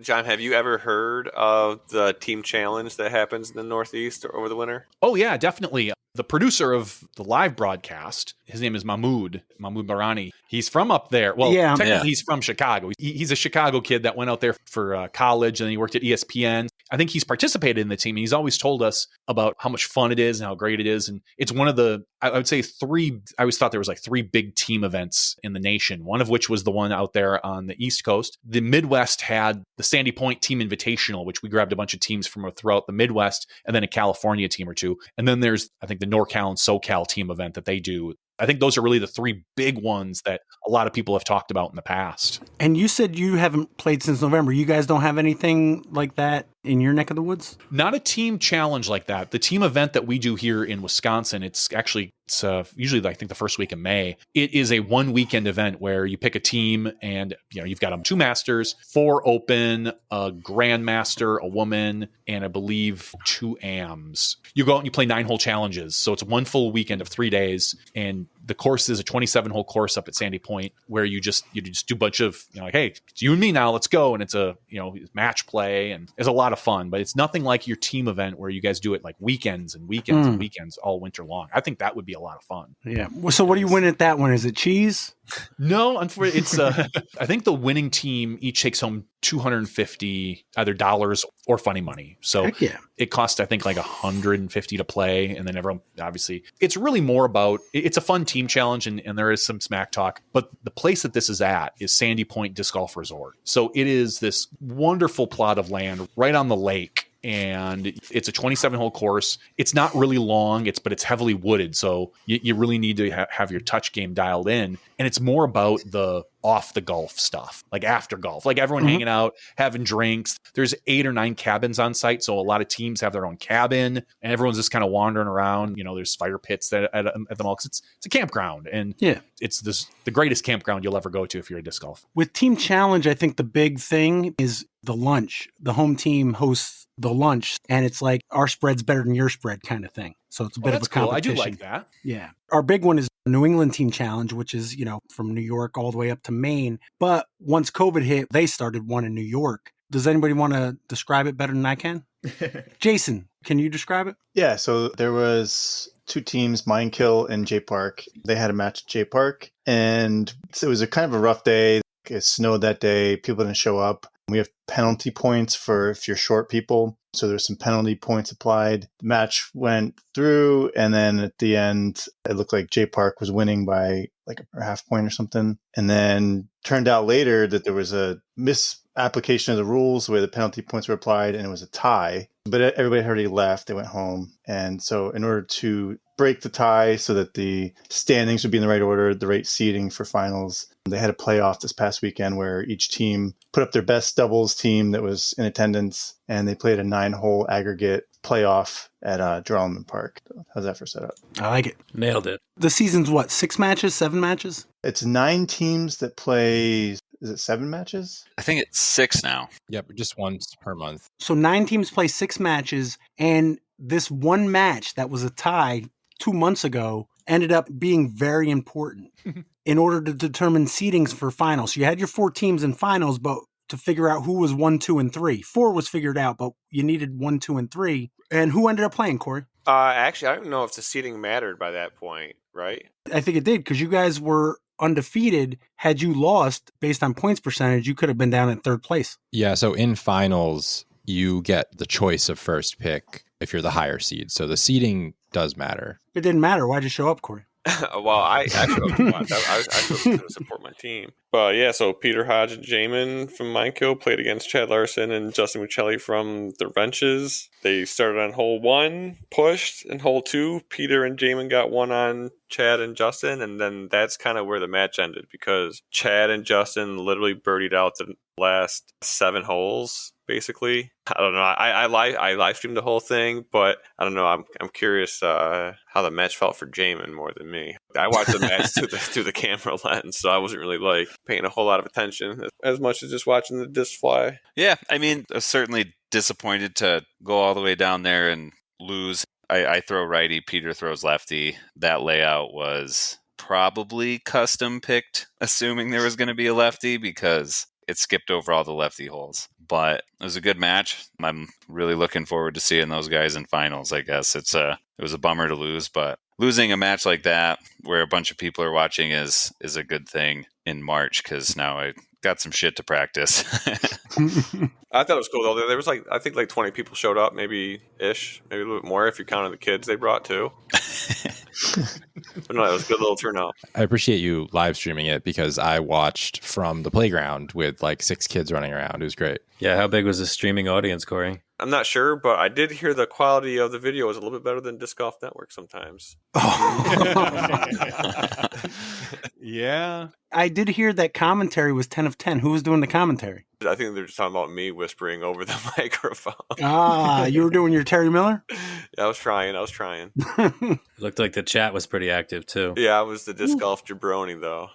All right. So now that means, Corey, you guys end up in first place. Mm-hmm. Will Cox in second, Mindkill in third, and who's in fourth? Is it CPS? I think Mindkill's in fourth. So Mindkill is in fourth due to the head-to-head lost with CPS. So we will be playing J Park first round. Oh, wow. Okay. I didn't even consider that when we were looking at it the last time. And that's in a couple weeks, right? Yeah, April 6th, I think. All right. So, John, you got time? We usually finish our episodes with a quiz. Yeah, I'm available for that. Okay, great. So this has evolved over the years. We call it disc or no disc. I'll ask a trivia question. You answer the trivia question. If you get it right, you get a point. Then you get a chance to tell me whether or not it is a PDGA approved disc or not for another point. So each question's worth 2 points potentially. Are there any hidden categories? I got 3 categories. How do we want to do this? We got what? 1, 2, 3, 4, 5, 6, 7. Do we want to do 3 teams or 2 teams? I can jump off too if it's odd number. You don't have to. We could always put Jaimen and Corey on one and they combine to form one person. Mm-hmm. You know, and we could do 3 I teams. hate how true that is. We'll take it, Jaimen. No, it is true, but we'll also take it. I know, Jason, you usually get up early, but I mean, if you want it, it's up to you. I'll stick around. I can join Jaimen and Corey and we can lose together. Okay, well, there you go. So you got Jaimen and Corey and Half Asleep Jason. That's one team. John, based on your conversations here, is there anybody, I mean, the people left didn't really talk much during the episode, but so, is there a person that of the people that are left that you would want to play with? Oh, are we running 3 teams? Okay. Yeah, 3 teams. 3 teams. No, I'm good with anybody. Let's bring it. It's like a doubles partner. You just flip we'll figure something out. Okay, Randy, who you want? Ooh, I'll take John. All right, Randy. All right.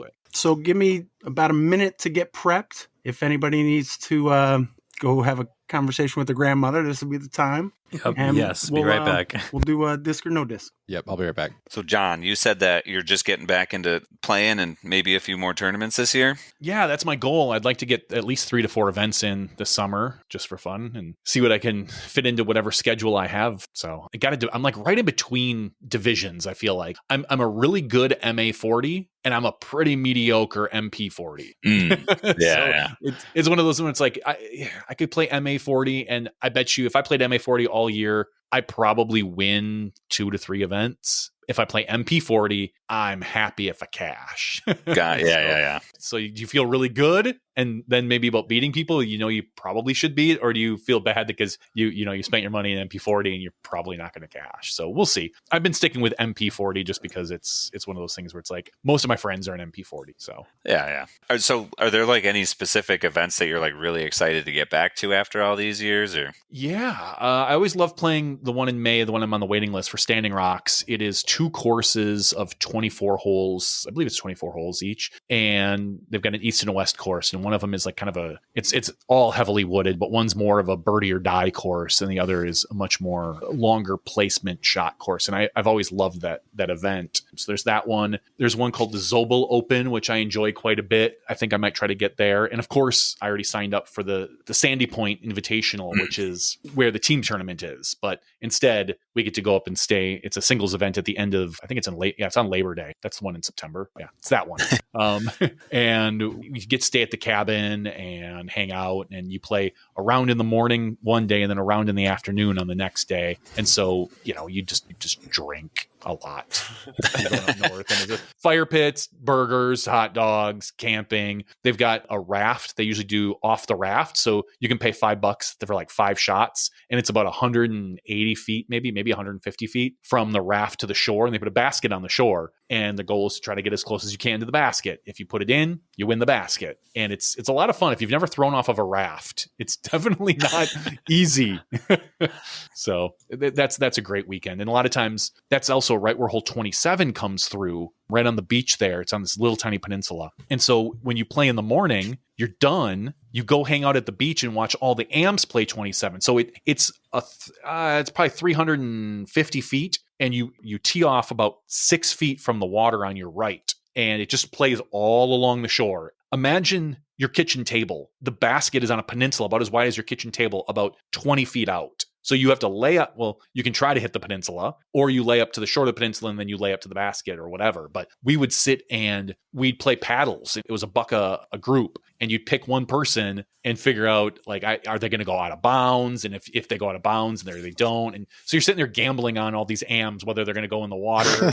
There's always somebody awesome. Hanging out in the lake to go quick retrieve a disc. And it's so much fun. It's just such a great weekend. That sounds awesome. Corey, I think we just found something to do at Bro this year. Oh yeah, I could. I'm cooking 2 1-pound steaks at that spot.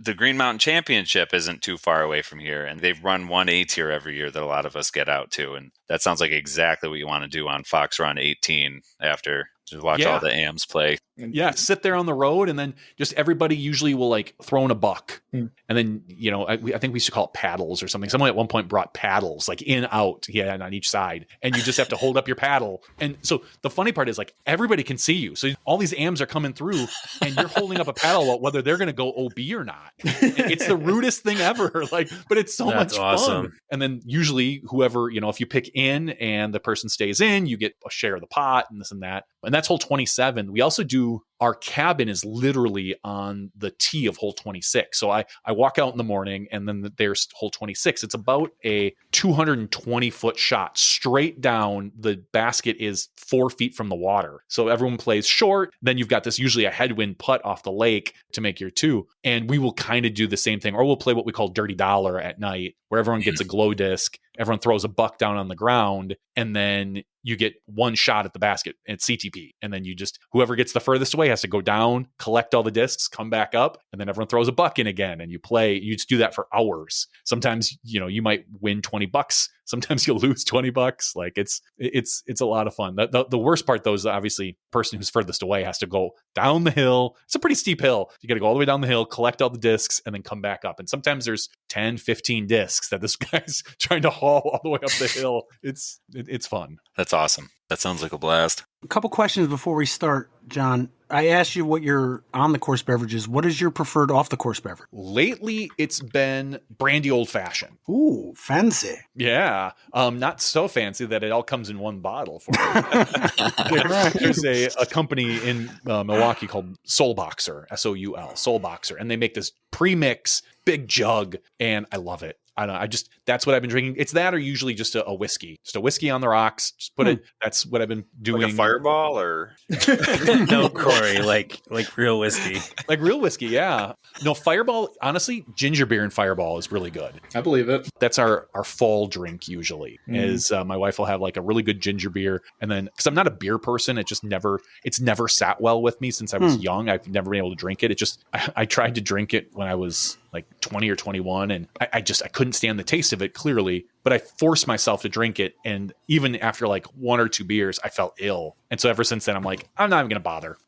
I'll stick with the hard stuff. It gets the job done a little quicker and and you can sip on it. It's nice and slow. No one's constantly trying to, hand one to you. And granted, I'm old. It doesn't happen so much anymore now. But when you were younger, it was just always, it was one of those things. So that's what it's been. It's been brandy old fashions and a little bit of whiskey, usually like a Maker's Mark bourbon. It's kind of what I've been rolling with lately. All right. And do you listen to your own podcast? No. Okay. That was more of a personal question because I can't do it either. Yeah, I can't. Yeah, I couldn't stand. First of all, it's too long. I just know I'm going to sit and listen to myself again for 2 hours after talking for 2 or 3 hours. And to me, I always find it's really funny because we'll talk just like this, just talk and talk and talk. 2 weeks later, you'll be like, "Did I say that? Really? I said that?" Like, okay, I guess I did. The reason I was more curious was because you go out live. I mean, you do say you edit after the fact and this and that, but a little bit. Yeah, a little bit. I go through twice. Like I'll do a rough edit and then I'll do a final edit. Once I put it out there, if I listen to it, I'll be in my head editing again. So it's like, no, I don't even want to deal with it. So I was curious. No, I respect people that go through and like do the editing of the podcasts because like I said, I trim out some silences. I will clean up any like major hiccups that we have. And usually we're pretty good. And that's about it. That's all I do. And then I break it up. I like cut it in half for the after show. Like when we take a 30-second break, it's like, all right, there's the main show. There's the after show. Run it through the audition filters that we have to kind of clean up and whatever. And then I'm done. I mean, the thing's been going on for over 10 years. So I think you're doing something right. So I'm not, I would not criticize. And the other thing I just wanted to point out, when we do trivia, each category, the questions have a theme. So figuring out the theme, you don't want to necessarily shout it out, but figuring out the theme might help you answer questions later in the round. I did want to give you that little bit of information. With that said, Randy and John, you guys get to pick category 1, category 2, or category 3. Let's go with, everybody likes 2s. Let's go with category 2. I like it. You like it? All right. Question 1, category 2. What is the time of year when the sun is directly over the equator at noon called? What is this time of year when the sun is directly over the equator at noon called? Is that equinox? Is that the summer equinox? It sounds right. Yeah, I just want to go equinox. I don't think it matters summer or winter. Yeah. You guys go equinox? Yeah, we're going to go equinox. We're going to go with equinox. Is the equinox a disc? Gosh. Yeah, I've never heard of it. I've never heard of it, but I feel like it should be. That is how this goes a lot. Natural already. Right in. You never done this? Yeah, I'm going to go no disc on equinox. All right, I'll go with it. Let's go no. You guys are correct. Nice. Okay. All right, Corey and the Jaimen, category 1, category 2, or category 3? Guys want to go 1? Sure. Sounds good. All right, question 1, category 1. Popular with astronomers and astrologer, what word comes from a Greek phrase meaning circle of little animals? Popular with astronomers and astrologers, what word comes from a Greek phrase meaning circle of little animals? Astronomer? Constellation or something, maybe? Astronomers Constellation. and astrologers. First of all, what's the difference between an astronomer and astrologer? Stars in space? One is based in science. Oh. Yeah.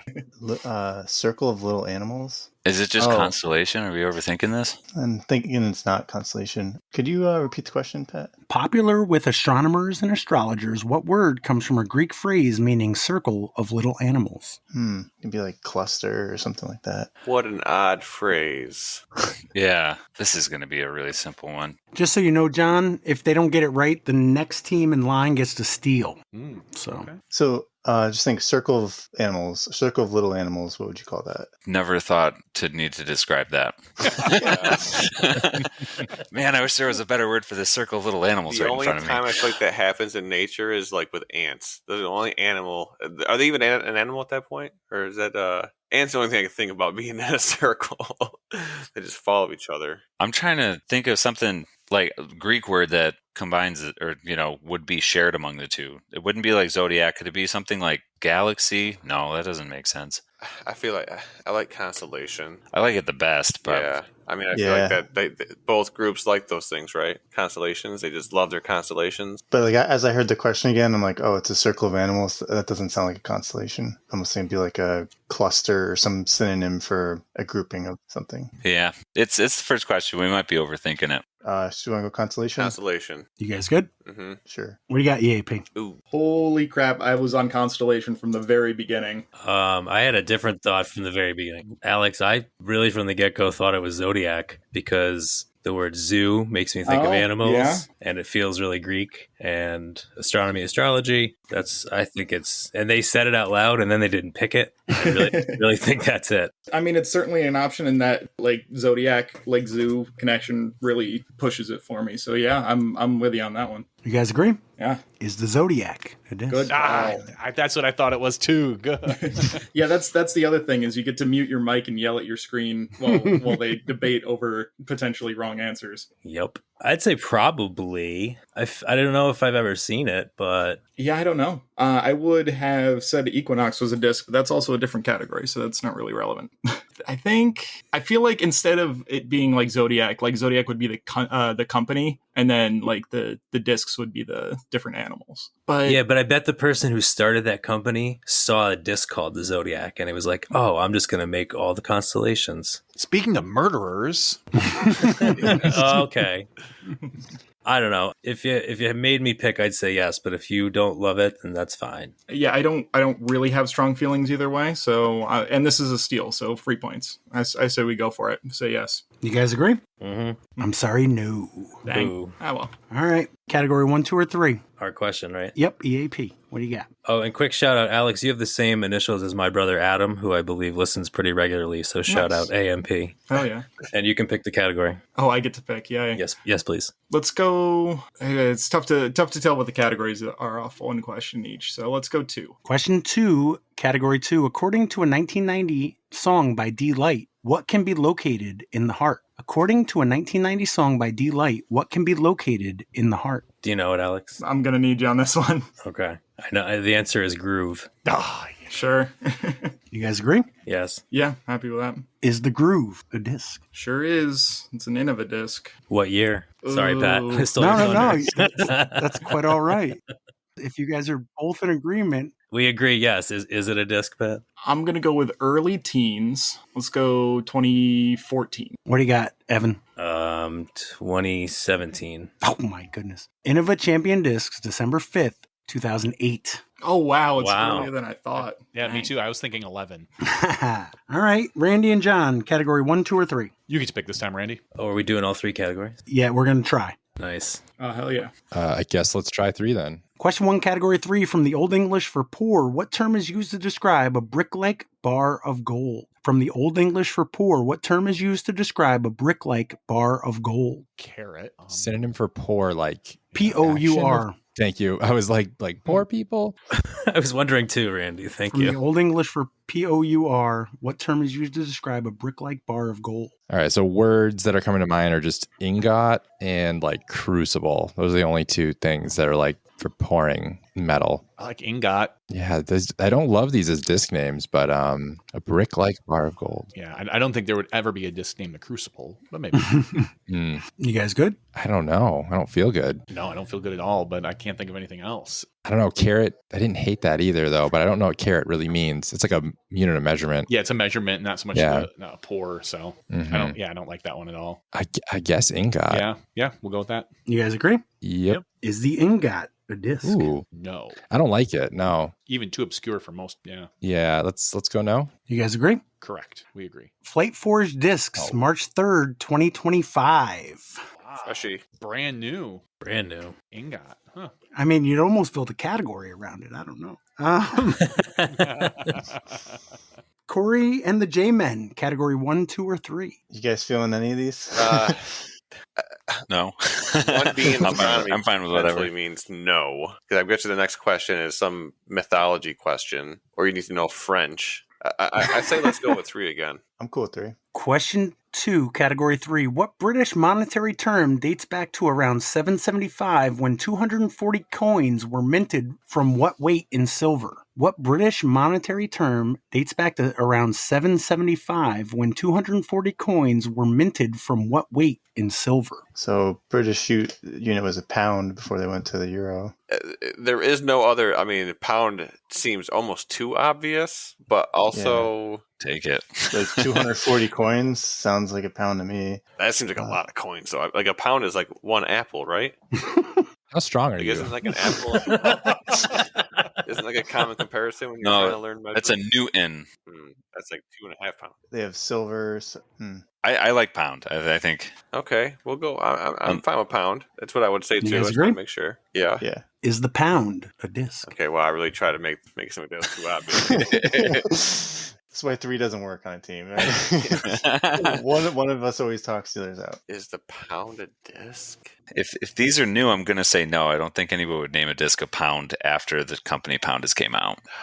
I'm leaning towards no. Okay. Yeah, I'll go no. You guys agree? Yep. You are correct. Okay. Right. I was going to try to talk us into it, so I'm glad you did. What category was that? 3. Thank you. EAP, category 1, 2, or 3. Your turn. Oh, well, I'm clearly not paying attention. Category 1. Question 2, category 1. The title of what 2010 film refers to planting an idea in someone's subconscious during the dream state? The title of what 2010 film refers to planting an idea in someone's subconscious during the dream state? Oh, I love that Is film. that Inception? That's what I think, yes. You guys agree? Inception, Pat. Is the Inception a disc? Maybe.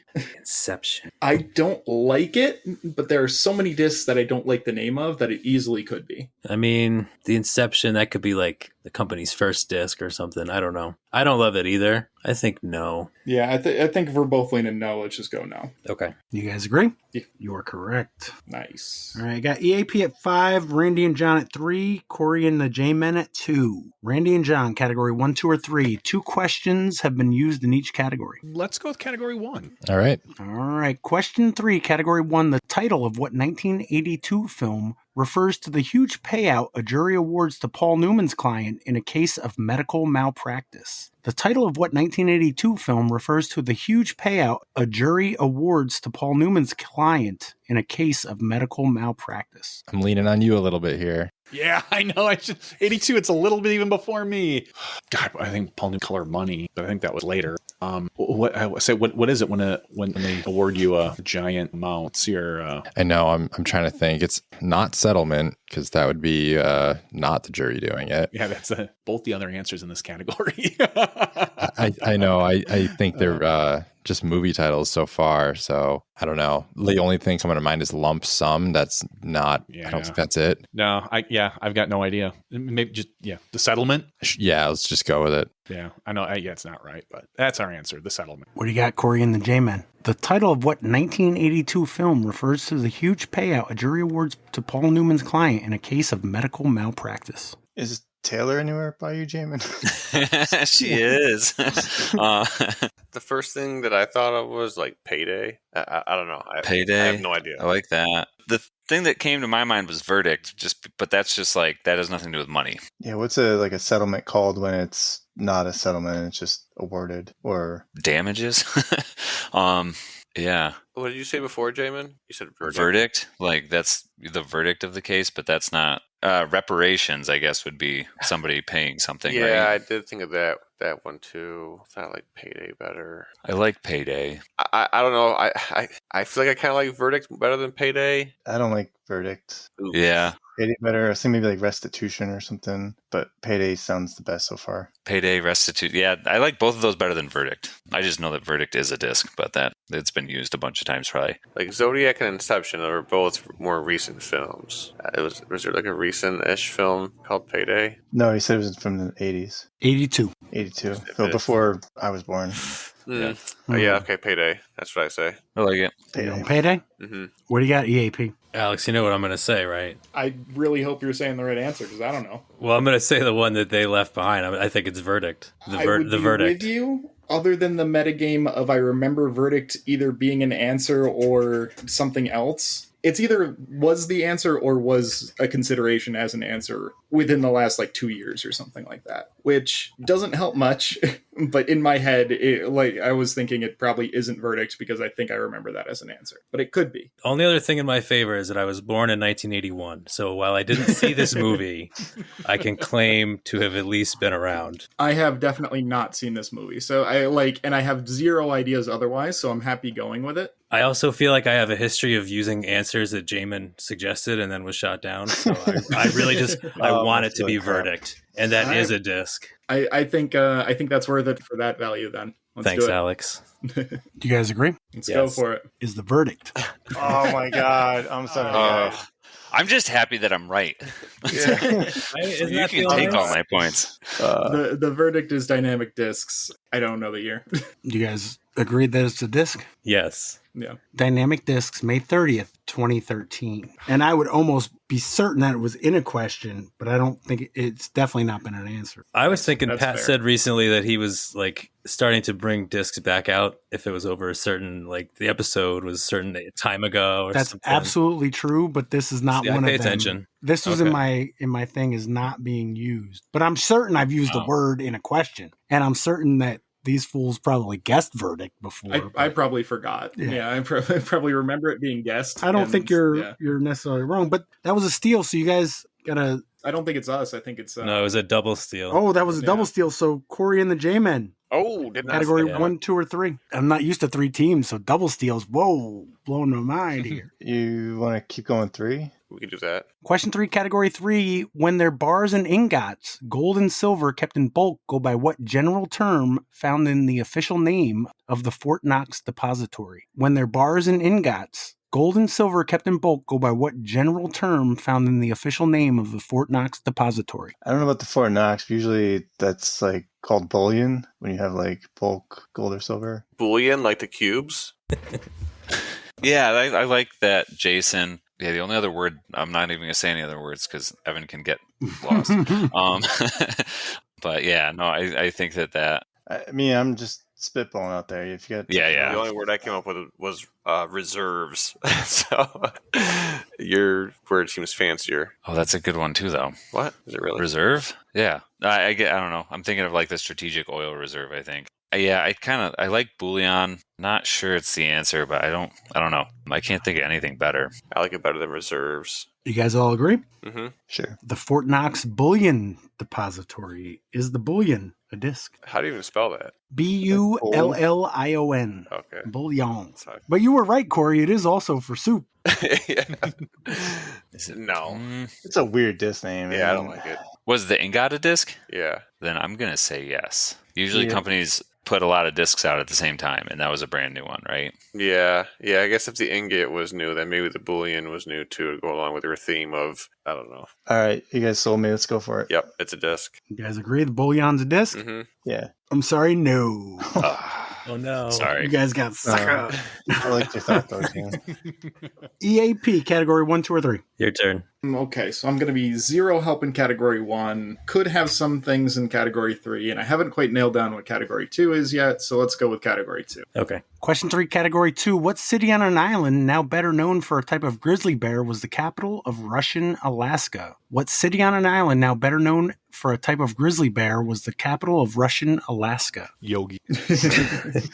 I don't know. Well, I'll tell you what came to my mind is Kodiak. Kodiak sounds very good. Thanks. It's definitely a type of bear. And I think it's an island. And I think he said that in the question. Yeah? Can we hear it one more time, please, Pat? Yeah, I cannot follow up on that. What city on an island, now better known for a type of grizzly bear, was the capital of Russian Alaska? And I'm pretty sure Sarah Palin can see it from her backyard. Alex, I think it's Kodiak. I'm happy going with Kodiak. I've got no help for you otherwise, so let's do it. You guys agree? Is the Kodiak a disc? Probably. It feels like a very good disc name. Yeah, I mean, I'm happy going with yes. I don't have any support for that other than it sounds really good, but I like it. I think probably is the best you're gonna get out of me. Let's do it then. So you guys are saying yes? Yes. Saying yes. No, I'm sorry. The Kodiak is not a Dang. disc. All right. It would be a great disc name, though. But that's the Right? thing. That's the thing. All right, we're halfway through. I got 8 for EAP, and then Randy and John and Corey and the J-Men are both at 3. Randy and John, what do you got? Category 1, 2, or 3? Each category has had 3 questions used, so we're literally halfway. Wait, Kodiak was on what category? 2. 2. Okay. Oh, I messed that up. Mm. Your pick, Randy. I have no idea what 2 is. Are you a movie guy? Sure, I was until Paul Newman. Me too. So let's go with it, though. Let's go with 1. All right. Question 4, category 1. Arnold Schwarzenegger got what title nickname in a 1996 movie because he made people's pasts disappear? Arnold Schwarzenegger got what title nickname in a 1996 movie because he made people's pasts disappear? It's got to be Terminator, right? Not in 96. Oh, no. I mean, or the original Terminator was like 84. Terminator Shoot. 2 was 89. I mean, I like that you knew those dates, though. All right, so what else was he in? 96. That's after Last Action Hero. Eraser? Is that the name of one of his movies? It could be. Oh my God, I have this like memory of this is a silly memory of like a 6-year-old watching a movie they shouldn't, but they had like a grenade that like threw out nails. It was sick. I feel like that movie was called Eraser. Yeah. I think that was the premise. He was like kind of like a hitman kind of guy, or erasers, but I think Pat'll be nice. Yeah, that sounds, I mean, that's my first year of college. There wasn't a lot of movie watching. Sure, it's not Kindergarten Cop. Oh man. It's not a Tuma. That's my favorite mid-range, the Kindergarten Cop. I like Erasure. All right, let's go with it. You guys agree? Yep. Is the Eraser a disc? All right. I know they have like Eraser Wizards. Is there another disc that is just Eraser? I don't think so. But I mean, again, it would be a decent name for a disc. I'm going to erase the last bogey I took with this eraser. I know. Oh man, that's kind of a theme tonight so far. Is that would be a good disc name? Then it's not. Yeah. I kind of want to go with it though. If you want to go with it, we can do that. All right, let's go. Yes. Color Your Game, January 23rd, 2025. Wow. Eraser. 2 months ago. We did it. Yeah, good one. That was good. Yeah, that's brand new. That's funny. That's all right. All right, Nice. Corey and the J-Men, category 1, 2, or 3. Do we keep going with 3? Jason, this seems like Jason's alley. Yeah, I don't feel too good about movies or whatever the other one is. Yeah, good point. I've played Skyrim before, so I'm hoping that maybe that knowledge will feed into the smelting category. It's a weird flex, but okay. You guys good? Category 3? Yeah. All right, question 4, category 3. It's now generally acknowledged that sculptor Selma Burke's bas relief portrait of FDR inspired his image on what object? It's now generally acknowledged that sculptor Selma Burke's bas relief portrait of FDR inspired his image on what object? What is FDR on? Isn't he on like the dime? If you're going to pick coins, I would say nickel, maybe over a dime, just based on other answers. But I feel like the answer would be coin. Not that I think that it is the answer, but With the category, yeah. a sculpture, and what a sculpture wouldn't really be. Can you ask Pat the question again, Pat? It's now generally acknowledged that sculptor Selma Burke's bas relief portrait of FDR inspired his image on what object? Jamin, are you muted? I've been talking this whole time. Damn it. Oh no. Be quiet.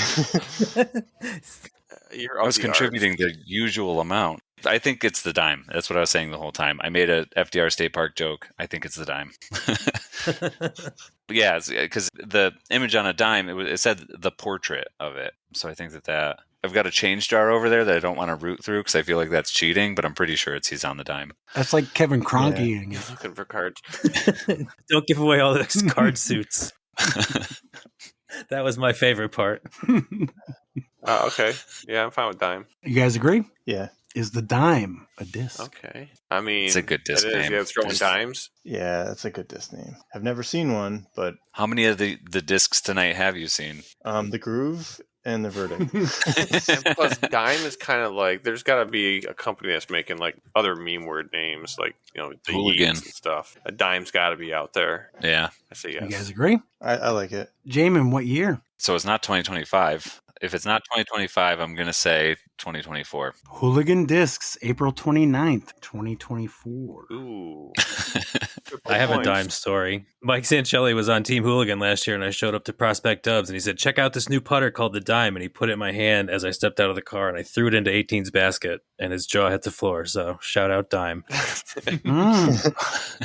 All right. EAP, what category? 1, 2, or 3? I've been okay with the movies, but they're going to get harder, so maybe I still don't have a good read on 2. no. I feel decent about 3. Yeah, I think 3 is the safe option. All right, 3. All right. Question 5, category 3. Until what fictional Omaha native married Leonard Hofstetter in 2015? Her last name was never mentioned on the air. Until what fictional Omaha native married Leonard Hofstadter in 2015? Her last name was never mentioned on air. Those are characters on The Big Bang Theory, and I believe the character's name is Penny. I agree. You guys agree? Is the penny a disc? I think it is. Isn't there like a penny putter or something? Am I making that up? No, I'm with you. There's something in my head that there's either a disc that has a penny stamp or is called the penny. I'm pretty sure it's called the penny. I'm happy going with yes. Yeah, and I think he gave you Psycho last week, so I say yes.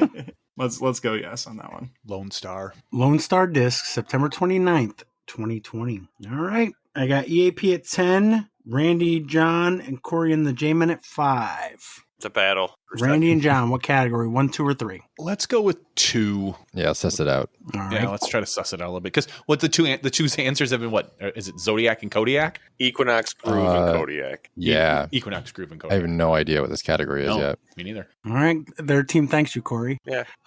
Question 4, category 2. What term is used to describe an instantaneous appearance of light and sand in an electrostatic discharge across a small gap? What term is used to describe an instantaneous appearance of light and sand in an electrostatic discharge across a small gap? An arc? That sounds good. Yeah. Light, sand. Were you saying sand, Pat, or sound? What term is used to describe an instantaneous appearance of light and sand, S-A-N-D, in an electrostatic discharge across a small gap? Well, I can't think of anything else, but the sand makes me confused. Me too. That's but I mean, the arc that makes a lot of sense as far as jumping from one side to the other. The electricity. Yeah, I'm good with arc. I think that's it. Yeah, final answer. All right, Corey and the Jaimen. What term is used to describe an instantaneous appearance of light and sand in an electrostatic discharge across a small gap? I don't still get the sand, but I was thinking maybe spark. I was thinking spark too if it wasn't arc, but I really thought it was going to be arc. Yeah. My only other thought would be shock, but I like spark more because like a spark is a shock, right? Yeah, spark. Go spark? Mm-hmm. You guys go with that? Yes. Yep. Is the spark a disc? I feel like it. I think I know the Trilogy category disc, now. right? I think it is a disc.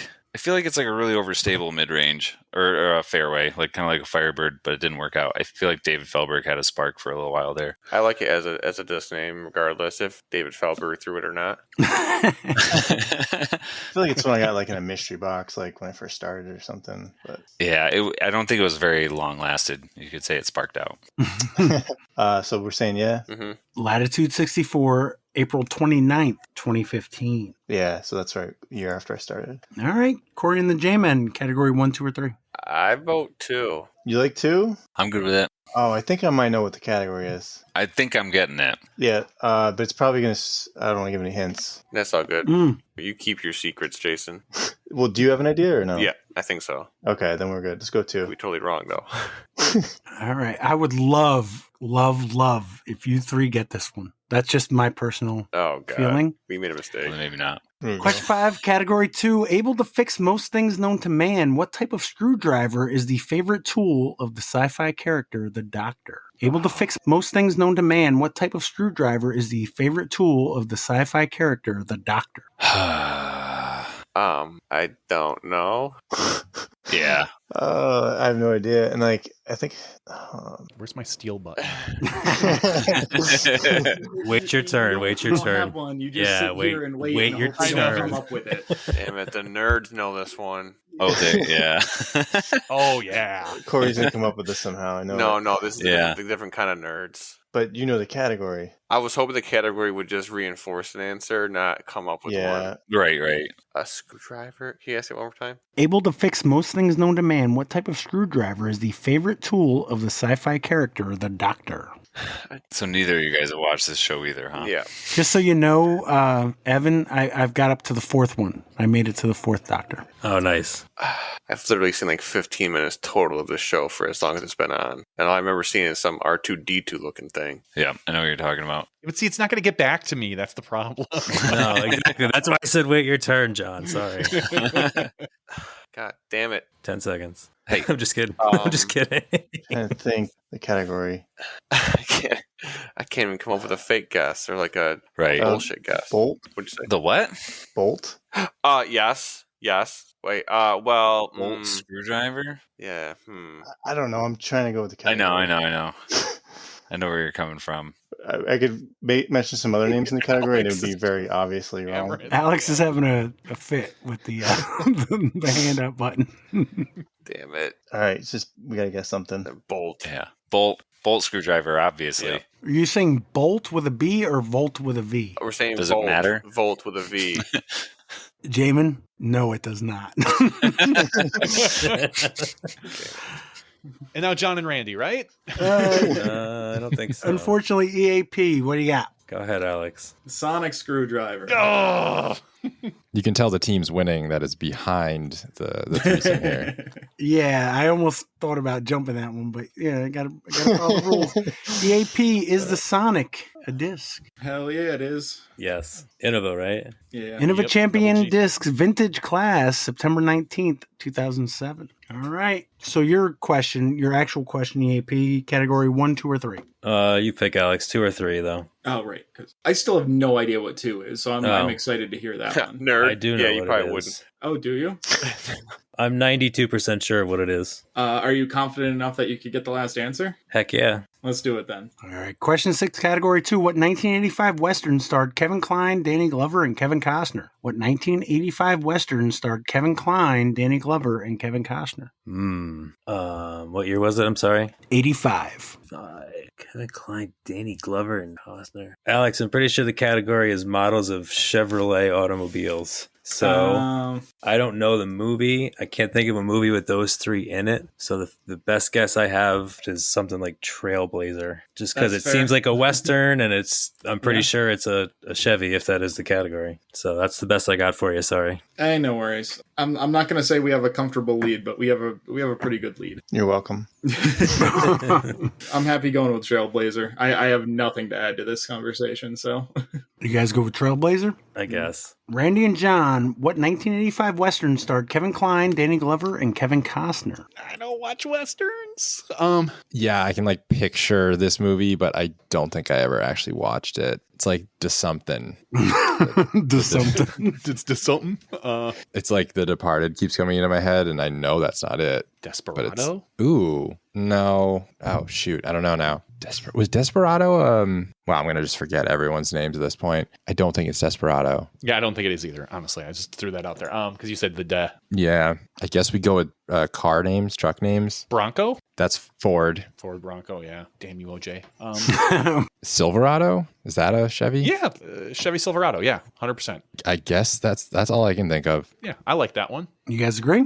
Yes. Yes. Is the Silverado disc. Wow. Damn it, I was definitely going to get that. Nice pull, Randy. I don't think no. I'm gonna go with no in the disc. I hadn't figured out the category until one of you said it, so Oh, darn. thanks. My bad. Yeah, I have no idea on the disc. I'm gonna say no on that one. Yeah, let's go no. You are correct. All right. So we're in the final round. EAP at 11. Randy and John and Corey and Jaimen at 7. And technically, it's still up for grabs. I had us at 12. I also had us at 12, but I don't remember how we got there. Sonic. We got the disc Well, and the name. I think I had them at 12. Okay. No offense, Evan and Alex, but Jason is the original scorekeeper. So Yeah. honestly, I would have agreed with you guys, but Jason just reinforced it. So I don't think it's still technically possible Yeah, for still- anybody still to technically win. possible, So for sure. it's just as likely as at 11. So Randy and John, category 1 or category 3? There's 1 question left in category 3, 2 in category 1. Go for it, Randy.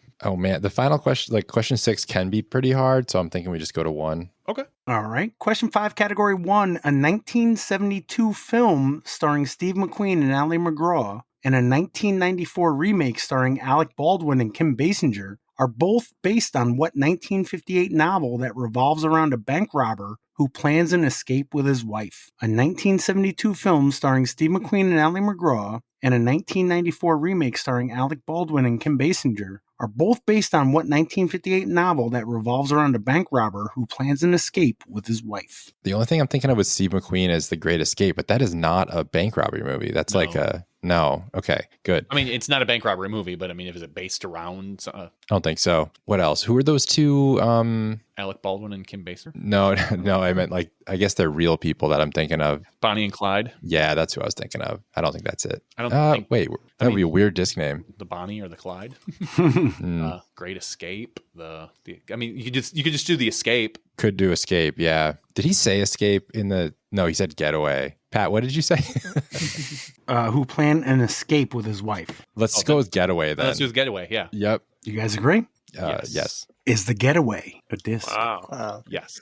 It is Dynamic Discs. Then what year? Getaway. If it's a dynamic disc, it's probably 20 Getaway. I want to go with like 2016, or is that not old enough? 2016, 2017 probably, yeah. Yeah. December 4th, 2017. Yeah. Nice. All right. Corey and the Jaimen, category 2 or category 3? One question left in each. I don't like movies, but it's up to you guys. Same. So 3. Let's go 3. All right. Question 6, category 3. Salmon P. Chase before George Washington was the first person on the face of what? Salmon P. Chase before George Washington was the first person on the face of what? He's in the quarter and the dollar. These going with the category, I'd go more towards the quarter. So would I. Yeah. Yep. You guys good? Yep, quarter. Yeah. What do you got, EAP? Oh, damn, God. Damn, we speed ran that one. I mean, I guess we got to go dollar then. Yeah, I want to go dollar now. Yeah, absolutely. Is the dollar a disc? Freaking wait. Can't keep getting away with this. For some reason, I think so. It's one of the reasons I don't like the 3 teams, but I wasn't going to do 3 and 4. That's just, That's a lot. Yeah, that's rowdy. That's like mob golf. Yeah. I'm not upset with going with yes for dollar. And I say it's yes. It doesn't matter at this point. So I think we go yes. I'm sorry, no. All right. So you guys get the last question. Question 6, category 1. Derived from German, what word for a strong passion for traveling and seeing the world is also the name of a 2012 film starring Jennifer Aniston and Paul Rudd? Derived from German, what word for a strong passion for traveling and seeing the world is also the name of a 2012 film starring Jennifer Aniston and Paul Rudd? I don't know, but the first word that came to mind was wanderlust. Ooh, me too. I also don't know, and that's what I thought of. So that's our answer. Do it then. You guys agree? Yeah. Yes. Is the Wanderlust a Hell disc? I hope not. I don't like it. Yeah, you're going to lose that disc all the time. So you're saying no? We're going to say Going no, just on vibes. H13 Disc Golf, May 27th, 2024. I am never throwing that disc. I'm never going to get it back. So I got EAP at 14. Correct me if I'm wrong. Randy and John at 9. Corey and the Jaimen at 7. Not bad. Good game, not guys. Yeah, thanks everybody. That was fun. A couple things before we go. I Love My Park Day is on Saturday, May 3rd this year. The Lasassos will be doing some course and park work for the Greenville Disc Golf Course at George V. Vanderbilt Town Park. Meet up at the pavilion at 9 a.m., get some coursework in, and they want to do a disc swap and tag round around noon. If you can't make it to Greenville, there are plenty of other courses and parks in the area that can use some love. Also, general registration is open for the Volunteer Open, which is going to be run by Jaimen Hume and David Martin on May the 4th. Come out and help celebrate the volunteers that make this sport so great. This event is open to everyone, not just volunteers. However, to honor those who volunteer in the months prior to the tournament, they will be reimbursing $5 of their entry fee, adding extra volunteer-only player pack items, and entering them into a volunteer-only raffle. All players will play around at Jenkinsville from the Blue Tees and around at Moreau. And because MVP Disc Sports is the event sponsor, all AMs will receive a custom-stamped MVP Axiom disc as well as a towel with tournament art. For more details, check out the DiscCap Facebook page, Disc Golf Scene, or just randomly message Jaimen at all hours. He loves that kind of stuff. And lastly, the Wilcox Warm-Up is a 2-day B-tier event at Wilcox Park in Milan with tee times on May 17th and 18th. Tournament Director Nick Warren, Assistant Tournament Director Brandon Wolf. Registration is currently open for whole sponsors. Whole sponsorships are $50, which will get you a copy of your sponsorship sign, shout-outs on social media and at the event, and a warm feeling that you helped grow the sport at one of the premier courses in the area. General registration opens on Tuesday, March 25th at 8 p.m., and player packs include a stamped disc, tank top, custom scorecard, and potentially more. John, anything before you go? No, I just want to thank you guys for having me on. It was a lot of fun. I enjoyed spending the evening with you guys. It was appreciate you guys giving me a chance to talk about the broadcast and SkipAce and all the fun stuff. So thank you. It was cool having a celebrity, like more than just a local. Yeah, no, celebrity. it was fun. A little intimidating, but it was fun. All right, well, thank you, Alex, Evan, Corey, Jason, Randy, Jaimen, Evan, and John. And sweet up, Hudson Bob. Thanks, Pat. Thanks, Thanks, Pat. Pat. Thanks, Pat. Thanks, everybody.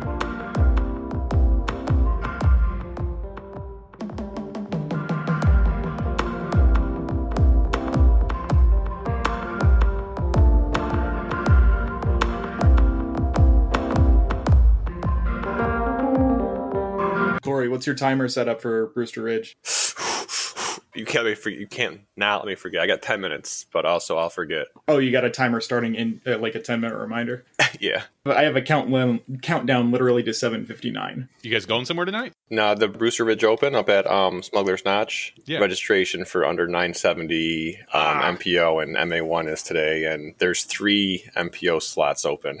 Oh, geez. So I got to be quick on the button. Good luck. Yeah, luckily I'm fighting for about 32 MA1 slots, but yeah, still going to be tough. Yeah, I signed up for MP40 for an event that's in May, and I didn't know if I was going to be able to make it because my wife has a thing, but then her thing got pushed back a week. So I signed up, and I'm like number 1 on the waiting list. So I've been on the waiting list for like 3 weeks. I'm just like, come on. He knows me. I've been going to this event for 20 plus years. So I have a feeling I'm going to get in, but still, I hate it.